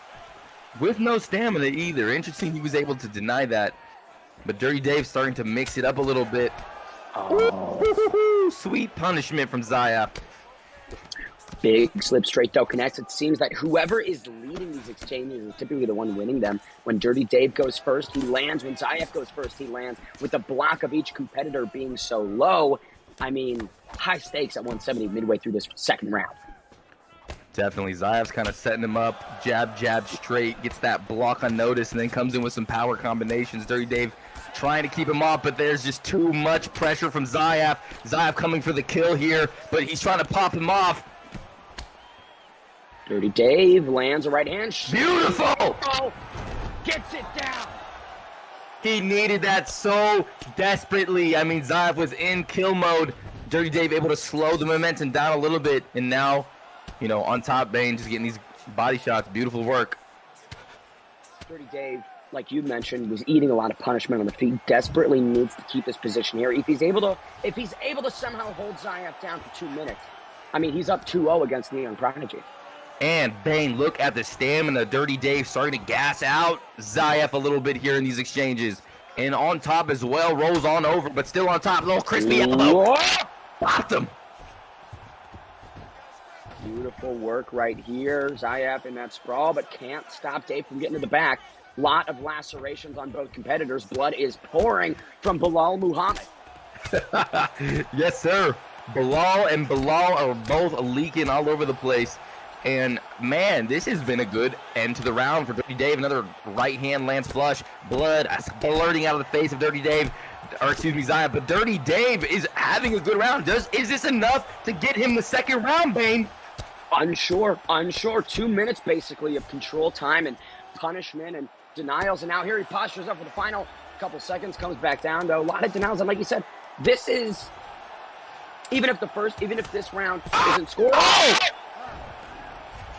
That was a rock, baby. Big shots, and that's another round for Dirty Dave. Now we're in a position, ladies and gentlemen, where Dirty Dave could be up 2-0. This is a must-win round. Can Zayaf do it? Of course. He was so close. What did I say? In a position where we haven't seen Zayaf before. He needs a finish. He needs to end Dirty Dave, and he's shown that he can do it. He's rocked and he's hurt Dirty Dave in this one. He stumbled him. But Dave, the practitioner that he is finding answers. He is. Zayaf is in a lot of trouble right now. His head health is low. His stamina is even lower. But Dirty Dave is in trouble. And Zayaf has been so close to ending the night. Oh! Beautifully placed head kick. Down goes Dirty Dave. On top. Zayaf unloading. Oh, so close. Right there, the brink of devastation. But Zayaf once again postures up. Lets Dave back to his feet. Dave in a world of pain. Can the #1 contender bat away Dirty Dave right here, right now? 90 seconds have transpired, and this round's already going the way of Young Z. Dang right. Young Z doing amazing in this third round, landing some big shots. Dirty Dave in the round of his life, the biggest moment in his esports career, slips straight right on Zayaf. Out left hook lands, right into the takedown. Brilliant! What a move from Dirty Dave! And that's what you want to see right there. He knows he's up 2 rounds. If he can hold down Zayaf for the remainder of this round, he gets the win. Oh my goodness, Bay. Woo! Wow, great movement right there from Muhammad. Dirty Dave is just having the time of his life. Zayaf, desperate Zayaf, is doing everything he can to get back to the beat, but he can't. Dirty Dave takes the back, one hook in. Can he get that other hit? Oh! And this is terrible for Zayaf because Dirty Dave's #1 specialty is his elite wrestling. Again, another denial. This is his bread and butter, ladies and gentlemen. Can Zayaf escape 2 minutes? We're about to find out.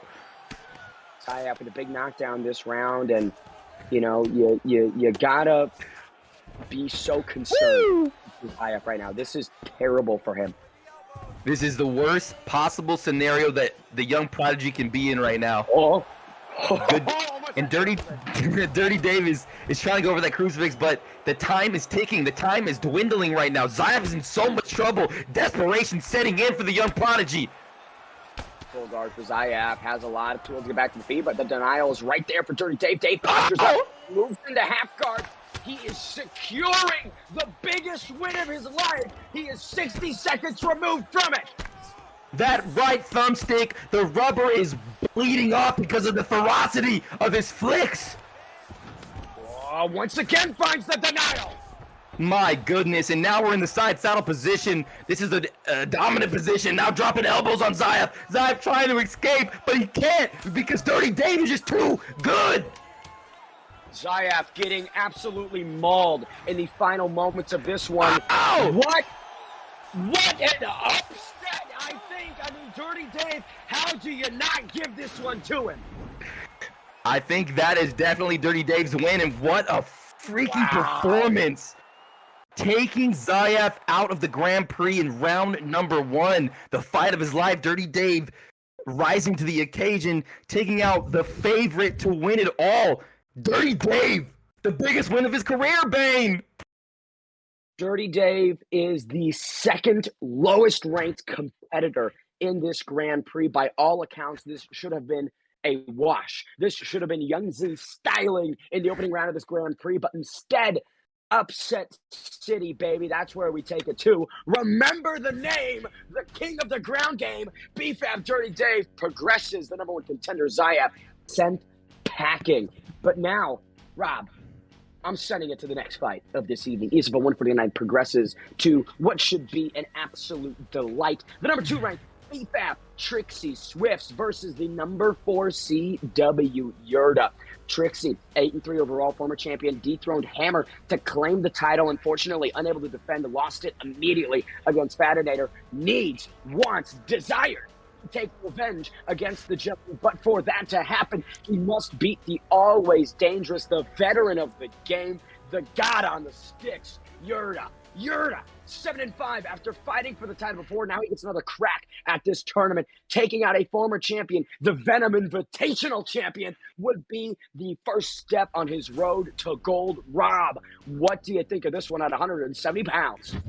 This is going to be a crazy fight, and you see why Dirty Dave has just looked amazing on the feet, because his teammate Trixie, Swifts, I mean, these two have probably trained so hard together. This built for ankle-based team, just unbelievable. Ranked number 2, the Venom Invitational champion. I mean, Trixie is one of the nastiest strikers in the game, in my opinion, just so slick. But Yurda, comfortable in the wrestling department, elite head movement, and his unrelenting pressure he brings into the octagon.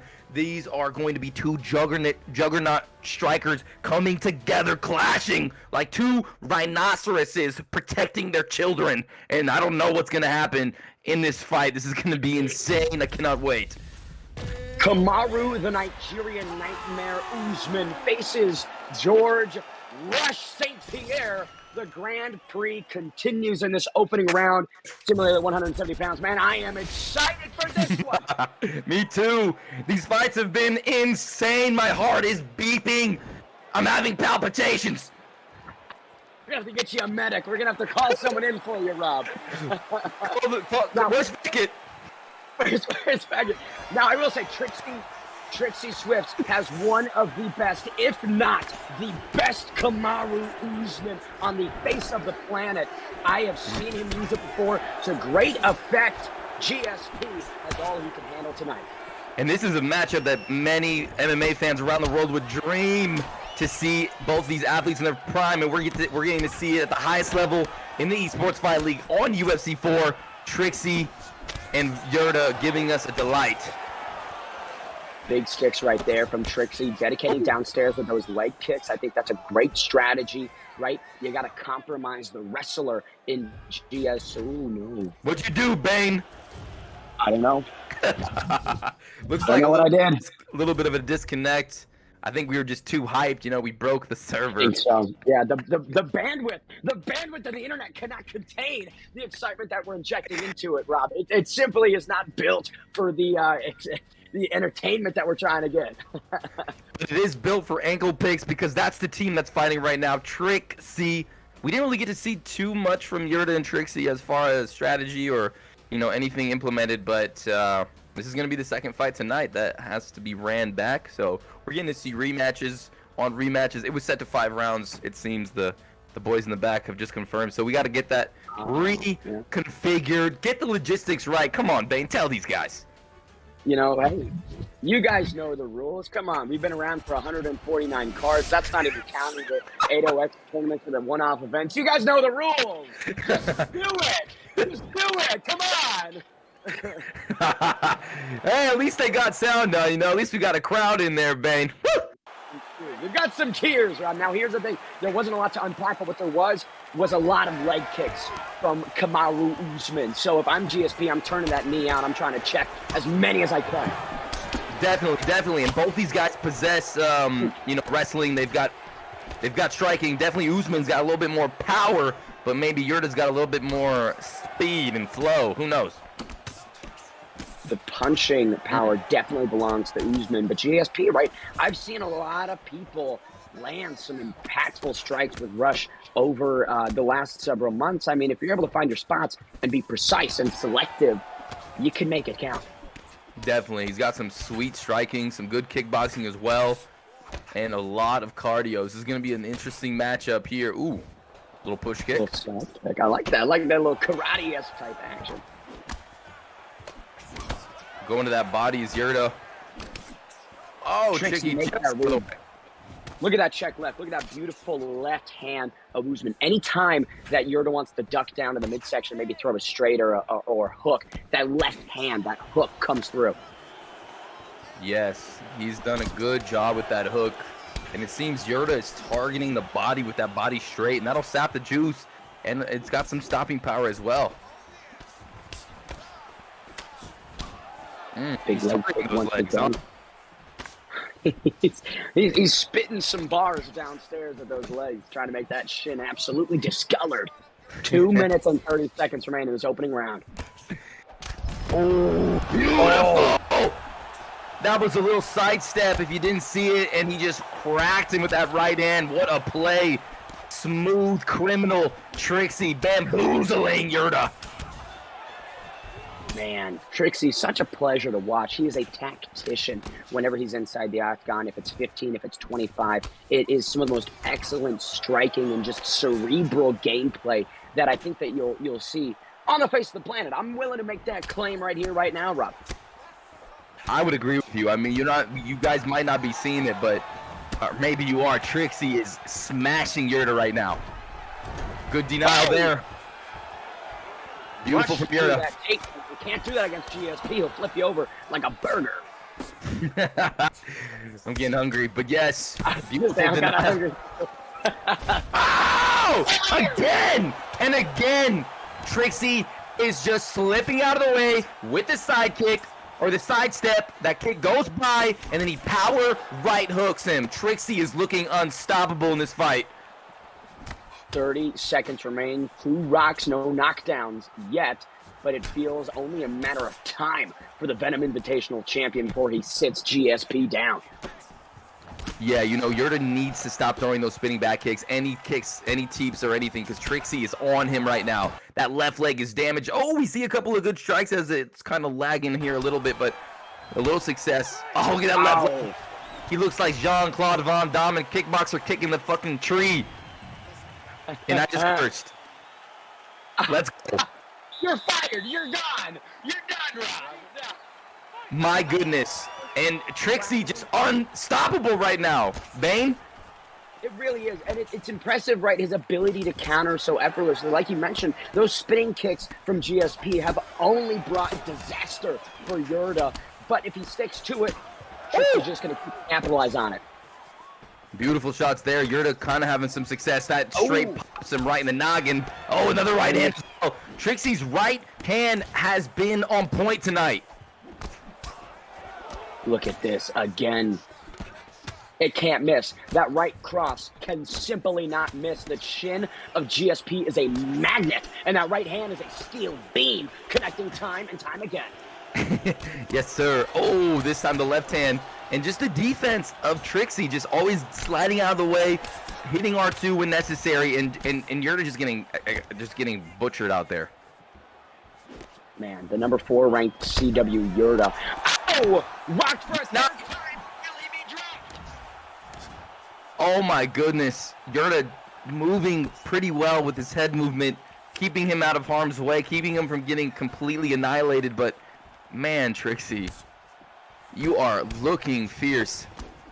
Look at that. Once again, the stance switch to orthodox for GSP. Here come the leg kicks. The help on that left leg, Rob, is non-existent. It's gone. Yeah, it's toasted. And that left leg still out there. The power sapping, the takedown ability gone. And right now we're just in a boxing match. And this. Oh! My liver hurts. My liver hurts seeing those rips to the midsection.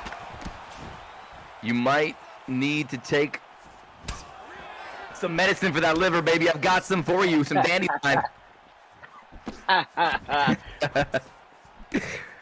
This is going to be over this round. What do you think, Bane? I just can't see how Yurda can roll through 90 more seconds of this. GSP does defend the takedown. Yurda successful in keeping it standing. I mean, backpacking. Slams him.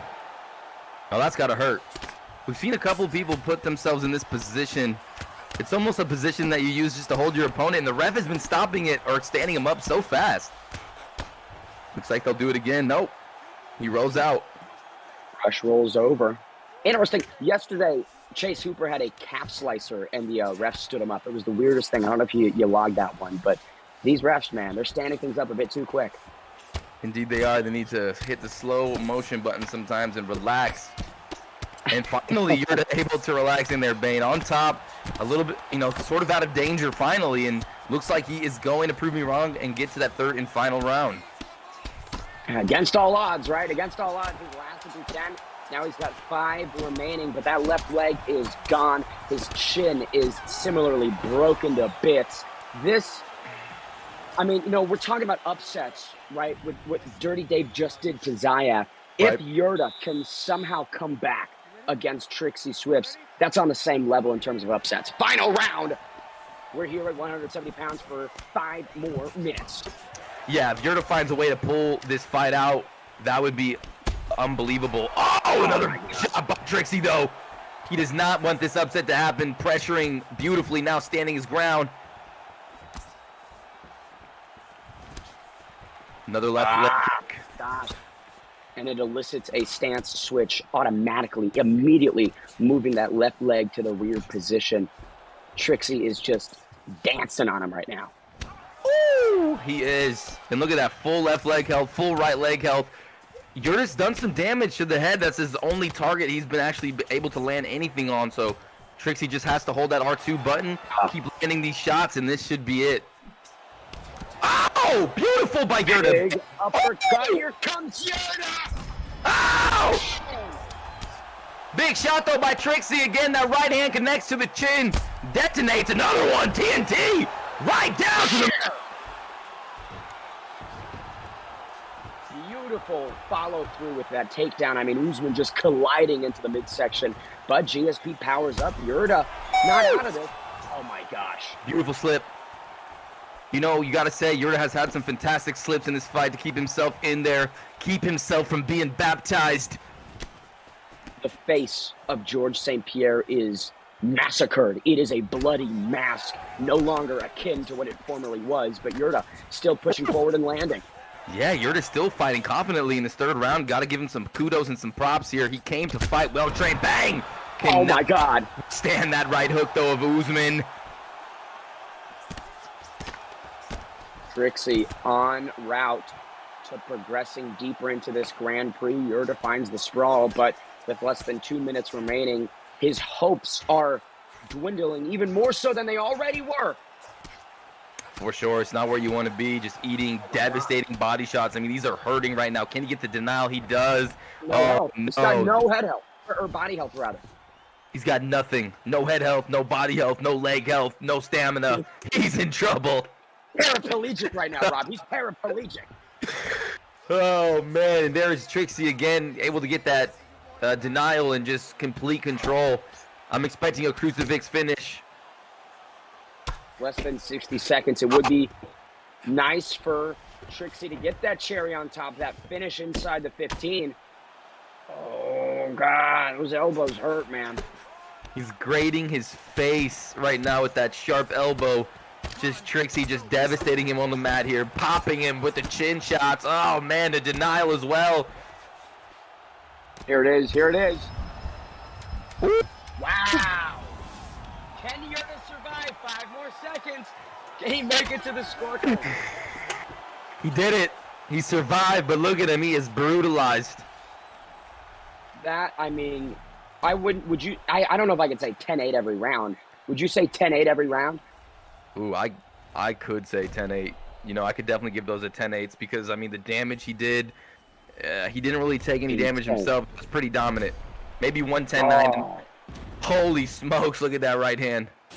That was an immense punch. Let's hear the judges' scorecards. Trixie and Yurda go the full 15. Somehow. 6. All 3 judges scored this contest 30-27. The winner by unanimous decision. 30-27. Imagine they read out GSP's name. I would be beyond confused if the judges gave that one to Yurda. I'd be like, man, the game's really broken. But what can you say? I mean, in terms of compliments or superlatives for that performance, Trixie Swifts came in and did what a former champion, a high-level player does. And Yurda, similarly, is a very competent player. He's credentialed as much as they come within these top 5 players, but it just was a steamrolling performance. Kamaru Usman getting the hand raised. Like I said, Trixie Swift, one of the best in the world with that player, proves it tonight. Yeah, you ain't joking. He is insane with Kamaru Usman. You know, his ability to, negate the damage, keep his R2 up, protect all his faculties. and just his devastating assault with his power punches. You know, that right hand was connecting beautifully. And Yurda is a talented man. Unrelenting pressure, like I said, ranked number 4 in the world in the Xbox side. And Trixie just made that look easy. I mean, he just walked over Yurda.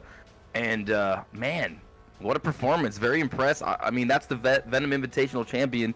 So you expect these incredible performances, but it's so hard to do them in these one-fight scenarios. Once a week, you have one moment to prove yourself, Bane, and Trixie's able to do it time and time again. Very, very impressed.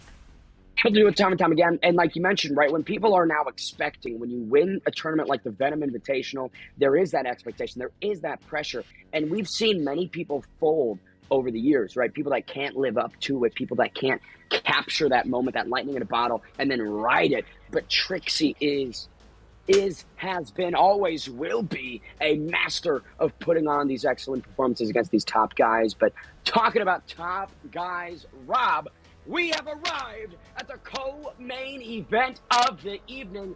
Ed Parker making his Season 3 Xbox debut against the number 8 ranked TD Holloway. Holloway, 4-2, has been doubted immensely through the entirety of his ESFL run, currently on a 2-fight win streak, and left T4H to join TD Camp Change. We'll see if that helps him. Can he beat the legend and former PlayStation champion Ed Parker together with this new camp, this new team behind him? On the other side of the coin, Ed Parker, the legend, one of the greatest of all time, undoubtedly, lost his title to Naz, Mr. TikTok himself, now fighting the Xbox Grand Prix to potentially claim Xbox Gold. With this win, a win here and a win overall in this tournament, he seeks to establish his name even more in the list of legends. Rob, when we talk about the Mount Rushmore of UFC EA players, it's hard to deny Ed Parker a seat at that table. What do you make of this co-main event?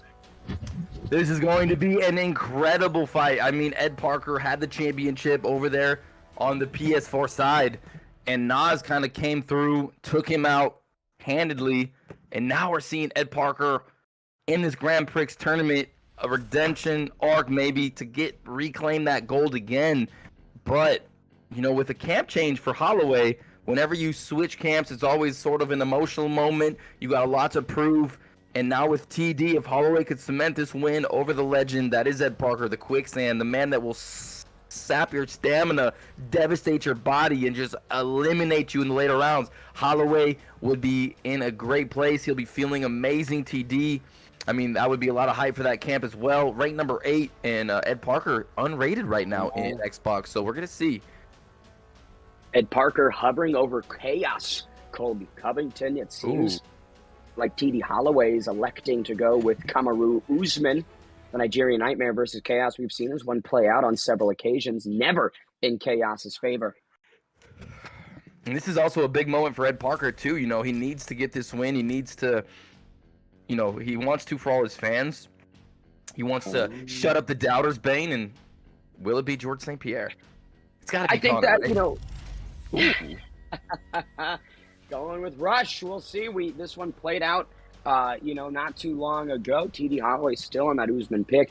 Ed Parker's lost to Naz. Unpacking it, that has to have done a lot mentally for him. I feel a lot of people maybe counted Naz out. People assumed Ed Parker was going to steamroll him, and the opposite occurs. How does he bounce back? That's the question I'm looking forward to answering.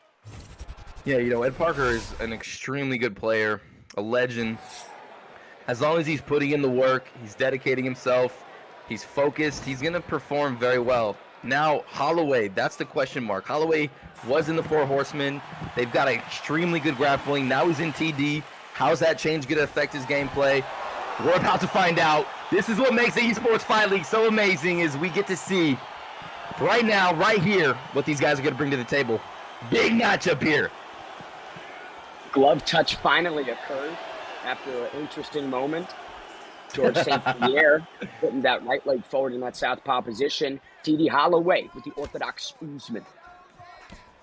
Yes, a rematch of the previous fight with different controllers. Holloway on cam, Ed Parker on GSP. And, you know, Ed Parker loves to keep that range. And if you give him a lot of space, he'll start heating up. He'll start getting real comfortable. Interesting decision by Holloway. If Ed Parker is successful here with GSP, Yurda, watching from the hospital, of course, is going to be kicking himself. Poor Yurda. And nice little grab by Ed Parker. Goes for the takedown, steps right up to his legs. And Holloway able to boot him off. Good work from Holloway to get back to his feet in that exchange. Again, Ed Parker well-rounded as they come. A monster on the ground. TD Holloway is comfortable everywhere, like mentioned, but more of a striker, in my opinion. Yeah, he is. He is a good striker, but he was from that Four Horsemen camp, Bane, and they had some extremely good grapplers, so he's going to be bringing that with him as well. But with Usman, he's going to have insane, defense, top game, and also power. We saw our man Trixie using him so well. Oh! Who's currently in the Four Horsemen? Is it Zeus? Yes. Jay Swamp, Jamie, and that? Is it 4? Are there more than 4 people in the Four Horsemen, or is it strictly 4? I think there's more than 4, but yeah, Zeus is the leader of that, and they're notorious for those cheesy strategies, but they are dominant. They are dominant with them. They know the ins and outs of the game like no other. Gotta change your name if you're more than 4 people. I don't like the 40 Horsemen. The 40 Horsemen. Ooh, here's the clinch. This fight's a little bit slower than we've seen previous, huh, Bane? I think so. Ed Parker, right, traditionally that faster starter, but he is benefiting from an opponent in past matches who come at him, who really throw the kitchen sink immediately. TD Holloway is also taking a patient approach. Yeah, it's very, very patient, methodical approach from both these guys. We're seeing a lot of teep kicks, push kicks, staying out of range. 4 minutes have transpired. Oh, big land right there from Usman. Yes, Holloway doing a great job, sort of like Trixie in his ability to sidestep those kicks from those front linear kicks and just devastating with the hook. The beauty of these high-level strikers is the ability to make people pay. I think that is a thing that separates good from great from phenomenal, is when someone makes a miss, whether it be by millimeters or miles, how much do you hurt them for it? And Ed Parker's a guy, you miss by just the smallest minute difference, he really makes you pay. Definitely, and also what separates players is their confidence in their abilities to believe in themselves and let themselves rely on instincts and just let their thumbs play like a violin. Really sat on that word right there. Thumbs, baby. That's Usman backpacking GSP. On top now, Ed Parker. This fight is looking nothing like an Ed Parker fight. If you just saw 2 silhouettes fighting, you would not know who was fighting. But yes, he's taking the grappler's approach here, and he wants this win badly. And now again, what we got to consider, Ed Parker, this is his Season 3 Xbox debut, his first fight on the console, immediately in a top 10 match against a very dangerous TD Holloway. Both veterans of the scene, obviously Parker, more credentialed, been around longer, more accolades, but TD Holloway is, when he's on, Rob. Yes, he is 4-2 for a reason in the Esports Fight League, and he's in a big moment right now. And yes, he's so good in these grappling exchanges as well. It's interesting that Ed Parker is choosing to do this strategy, but he's just proving that he's got all the tools of anybody in the game. He could do anything in there. And right now, he's just controlling his opponent. Relaxing. Beautiful. No risks. No big expenditures of energy. He's simply waiting to see what presents itself. I love the patient approach from TD Holloway. Maybe this is something that he's been working on a lot in the TD camp as opposed to T4H. Slowing things down, fighting at a calmer tempo. Because look at this. He's got Ed Parker and Crucifix, and he's landing elbows. Yes, Holloway on top. I got confused. Who was who for a second? I will not lie, but yes, Holloway on top. Ed Parker not relaxing. Ed Parker in trouble right now, and this is Holloway's world. This ground game. So back to the feet they go. Ed Parker's got him against the cage. Oh, you can see he's got a little bit of a buffer, but he's loading up with a big kick upstairs, is blocked. And TD Holloway, right? This is, I think, how you want to fight Ed Parker. Again, not to reiterate or be too repetitive, but the pace that he is fighting this at, I think, is just combobulating Ed Parker. I think so. For sure. It's a different pace and a lot of grappling exchanges as well. And Ed Parker trying to find his rhythm, but there's Holloway. Ooh, there's a nice little uppercut from Ed Parker. A little sneaky one. Ed Parker, right, can't make the reads if his opponent's not really throwing a ton. Parker, not a guy that likes to lead. He's one that counters a lot more and takes over once he's comfortable. He just doesn't seem comfortable through 10 minutes. No, he does not. Those teep kicks are sort of landing. Yeah, this fight just looks a little uncomfortable, but a couple good shots by Usman there. Holloway digging to the body, mixing up to the head as well. Good round for Holloway. I mean, are we in a position where Ed Parker's down 2 rounds? I think there's a heavy likelihood of it. Yeah, very well could be. And as we go into that third and final round, can Ed Parker change the narrative here? He's got to get some damage on the feet. I've completely forgotten how the first round went. Me as well. Maybe something big happened and I'm completely missing it. But if my memory serves correct, Ed Parker could potentially need a finish. It's a big shot right there. Nice uppercut to just smash Ed Parker into almost a shadow run, but he's able to keep that block up. But yeah, I forgot the first round as well. Not a lot of crazy moments. A very slower paced fight from the others. Not the season 3 Xbox debut I think that Ed Parker had wanted. I feel like maybe he was searching for a big, emphatic finish, right, coming off the heels of his title loss. Man. But TD Holloway just unwilling to give it to him. And Holloway able just to grab him, take his back, and ragdoll him to the floor. And this is not where you want to be if you're Ed Parker against an experienced grappler utilizing Kamaru Usman. Elbows flying down. Ooh, this is bad, Bane.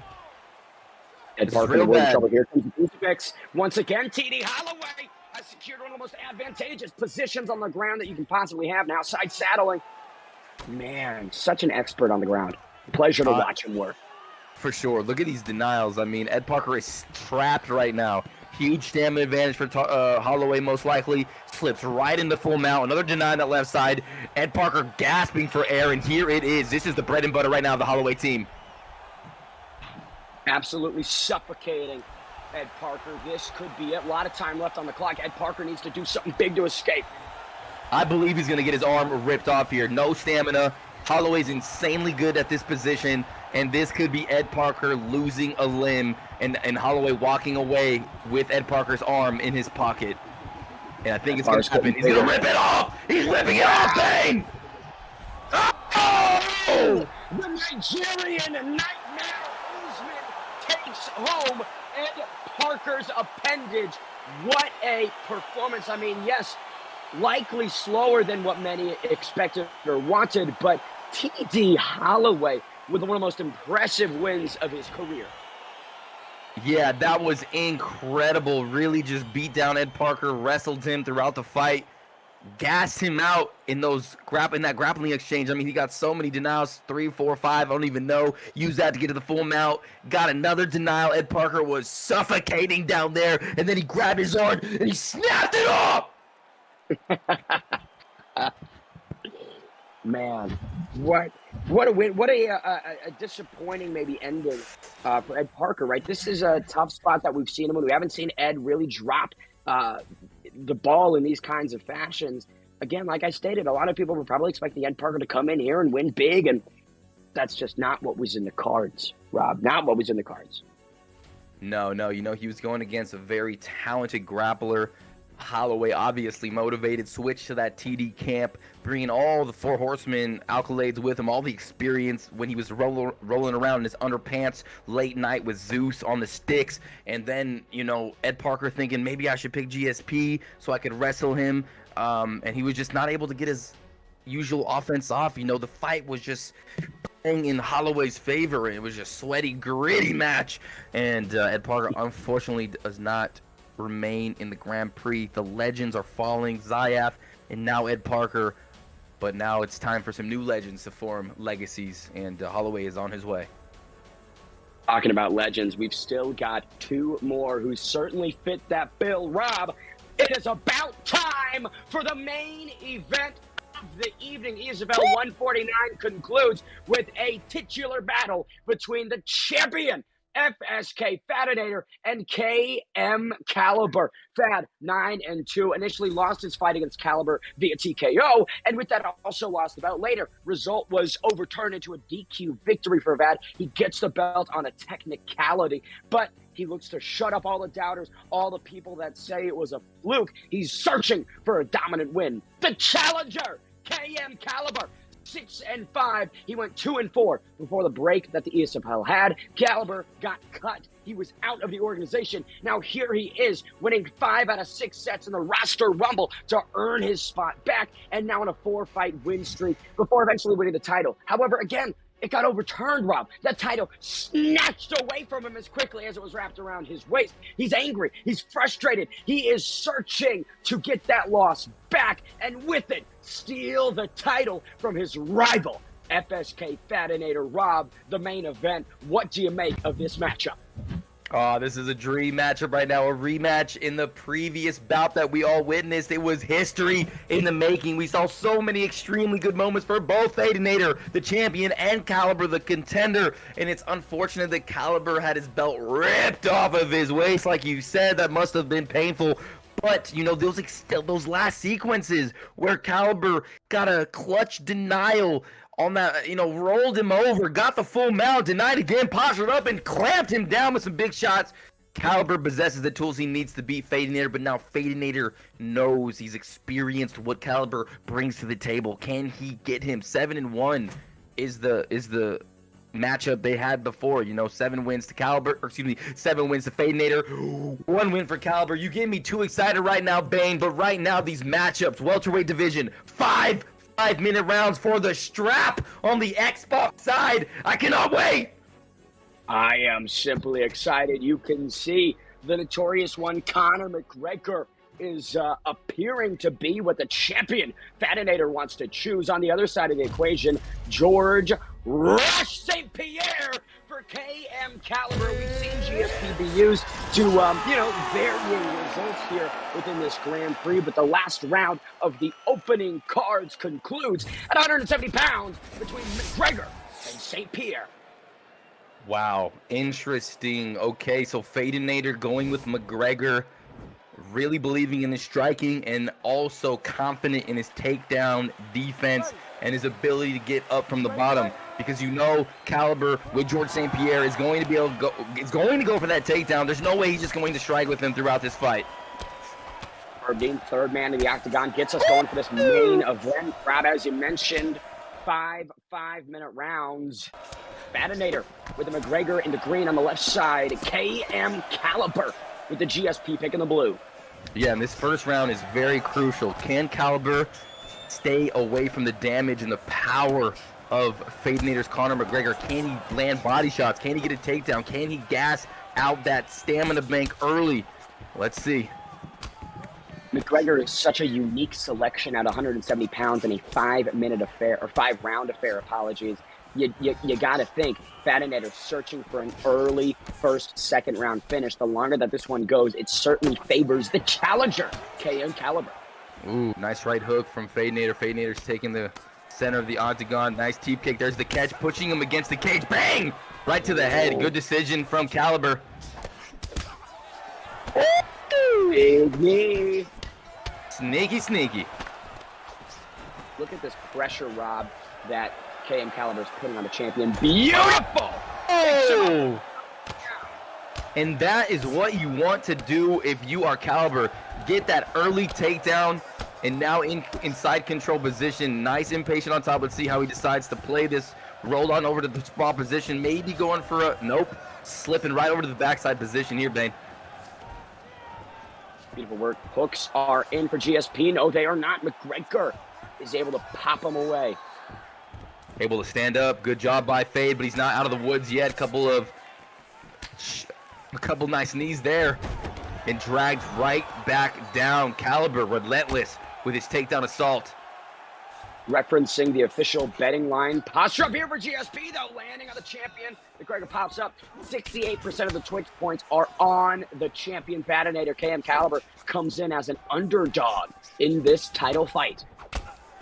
As an underdog, he's performing very well right now. A couple big shots by Fadanator.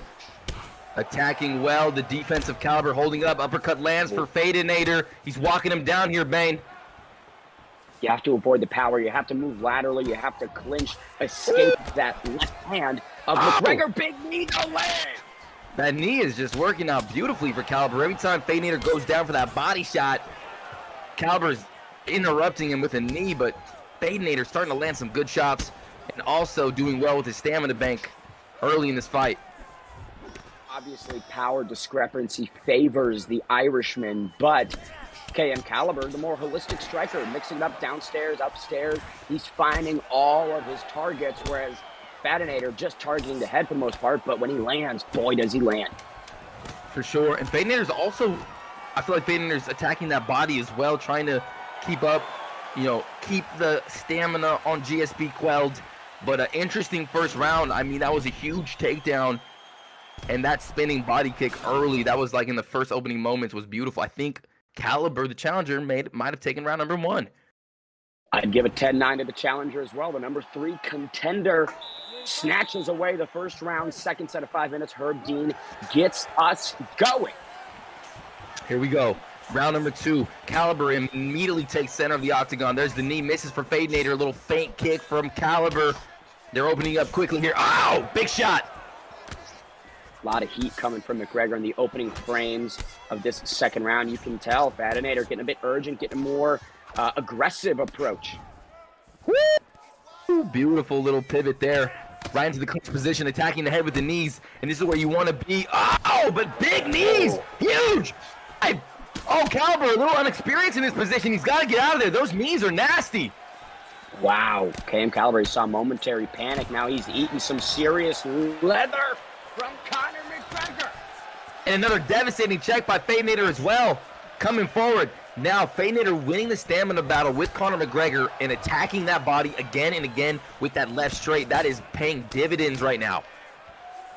Is that moment against the cage where that clinch position was reversed? Rob, is that the beginning of the end for the challenger?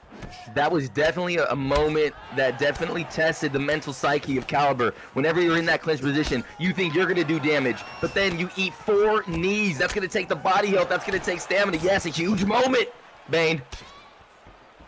Momentum definitely swings back to the champion. GSP lands with some big kicks, though. Goes upstairs, momentarily bleeds through. Oh, man, nice hook there. Good catch again. He's going to push him against the cage, but a little escape there from Fadanator. A couple of hooks. Fadanator able to get out of there unscathed. Ow! Beautiful uppercut. That center line has been money for the champion this entire evening. And another catch from Caliber, man. He's done such a good job at catching those legs again. Oh. He's just electing to kick. He's not going for any takes. Oh, that knee, Bane, has been money. The timing is perfect. You can tell KM Caliber has spent a lot of time prepping for that exact exchange. 1 minute and 20 seconds remain in this second round. KM Caliber getting tested a bit more than the first 5, but still anybody's game. Definitely, and I'm unsure why Caliber, when he catches those legs, why doesn't he try to just throw him down? That would sap some stamina from Fadanator for sure. Oh, that is a good one. Beautiful spinning back kick, flush, and knee as well. Caliber having a very good second round, and again. But unfortunately, Fadanator's ready for that takedown, it seems. Now here could be the potential issue with that knee that Caliber loves to keep throwing, right? He's exposing himself. If Fad can maybe bait it out and then just land a beautiful left hand down the center, that could spell doom for KM Caliber. Most definitely needs to be careful, and I'm sensing a momentum shift right now, big time, Bane, at the end of this second round. Oh, that straight punch. It seems like Fadanator is realizing he's ahead. He's got the stamina lead, and he's starting to put on the pain. The champion seeks to defend. The challenger wants that belt back. Round number 3, Herb Dean gets us going. ESFL 149, Caliber versus Fadanator goes in to the third set of 5 minutes. Man, that spinning back kick for Caliber is disgusting. Look at that, wearing down the guard of McGregor. Tries for that knee, but nothing going. Opening up quickly is Caliber in round number 3. Oh, watch out for that 1-2, though. That is nasty from Fadanator. Fadanator putting on that pressure. Strikes being thrown relentlessly. Caliber has got to escape this position, make some distance, and circle out. He cannot stand toe for toe with his back against the cage, against the champion like that. Ooh, he cannot, Bane. And that was a nasty left hand from the champion. Switching stances, knee to the body. And this is getting out of hand a little bit from Caliber. He's got to be careful.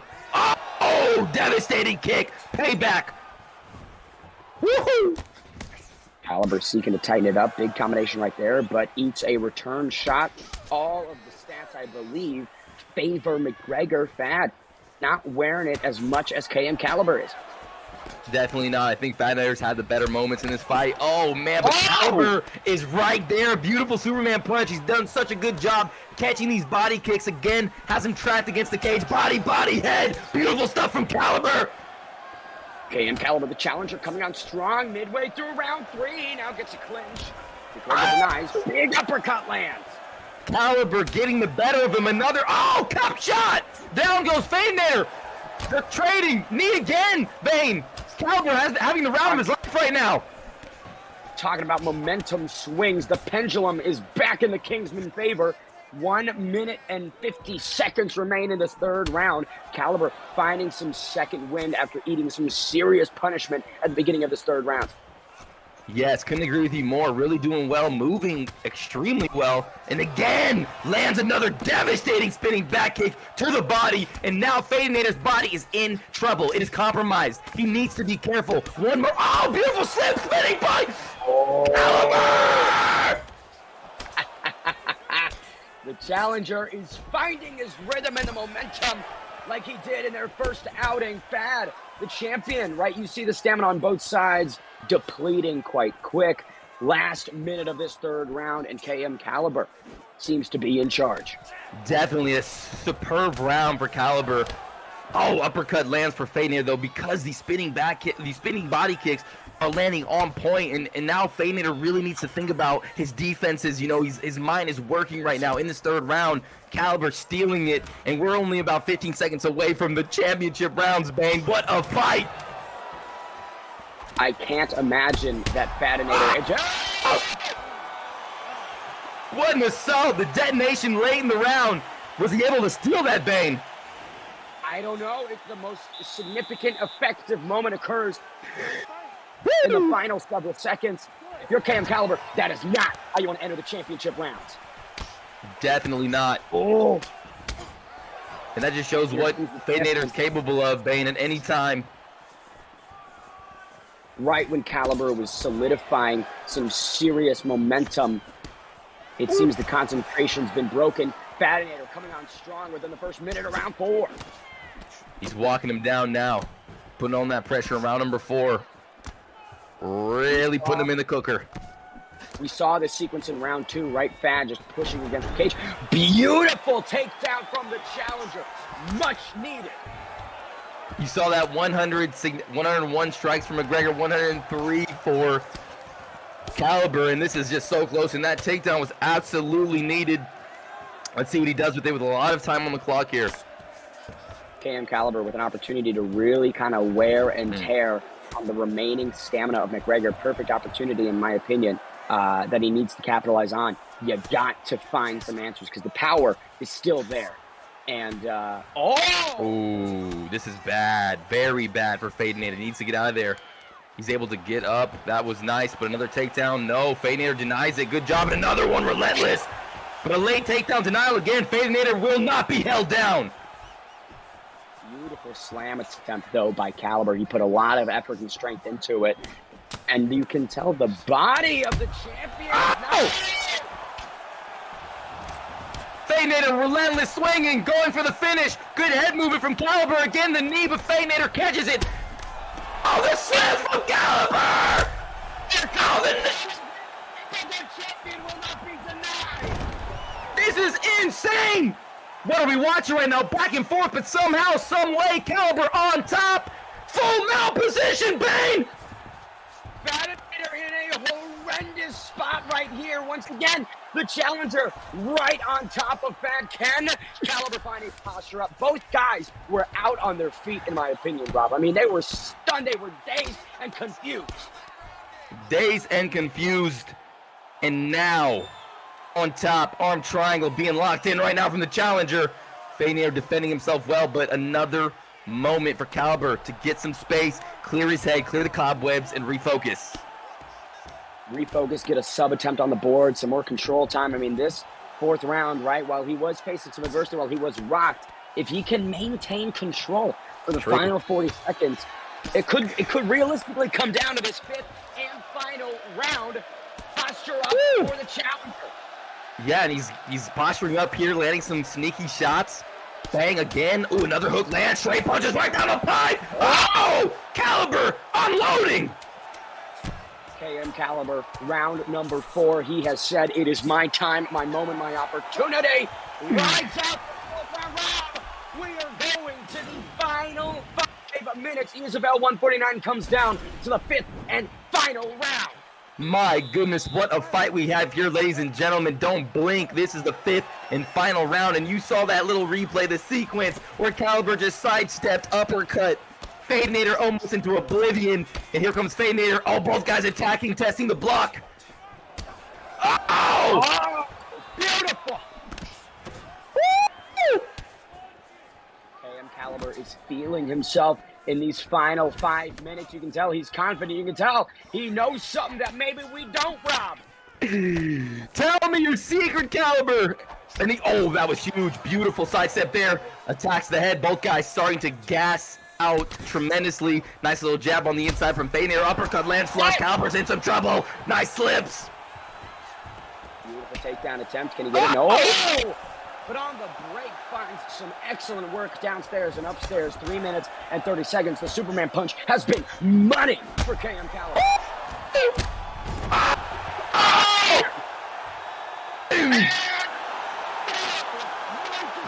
this time around. The champion silences KM Caliber. In round number 5, it all came down to those final several minutes, and a left hook from hell is what gets it done. A left hook from hell. Yep. Oh, right there on the button. Beautiful stuff. Caliber had been doing a great job slipping on that right side, and Fadanator made that read through that lead hook beautifully. And what a fight. What a war. A rematch. What an exchange. I mean, that was such a close fight. Caliber did such a phenomenal job, just unfortunately unable to get past the hump that is Fadanator. Fadanator defending his belt beautifully, Bane. The Cinderella story smashed and broken apart. KM Caliber 6-6 officially.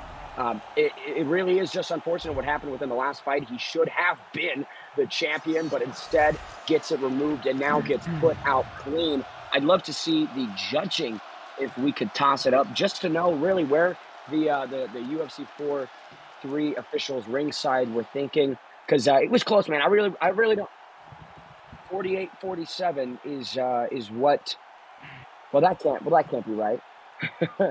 38, 37, 39. Who knows? Either way, the champion with a massive retention of the belt. 10-2. This opening round of the Grand Prix has been electric. A lot of things that people maybe didn't expect. Holloway besting Ed Parker. Zayaf losing to Dirty Dave decisively.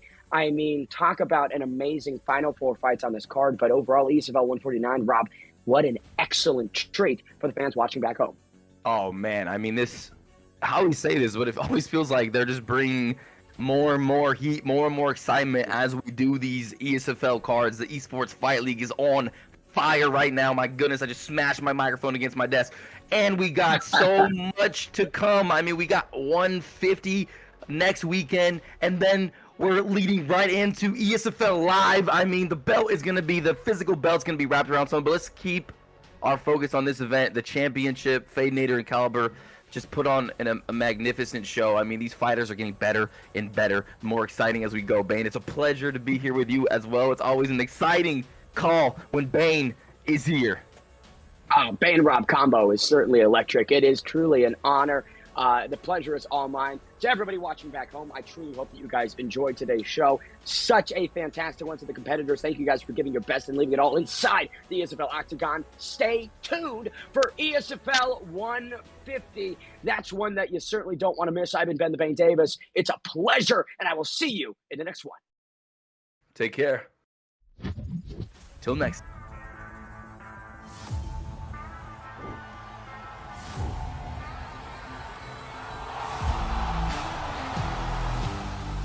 Nice and fast, already try. Oh, beautiful counter to the takedown. Thank you for joining us tonight. No disadvantage to Zayaf, but then he. Waiting too much on Trixie. Nice shooting, good turning.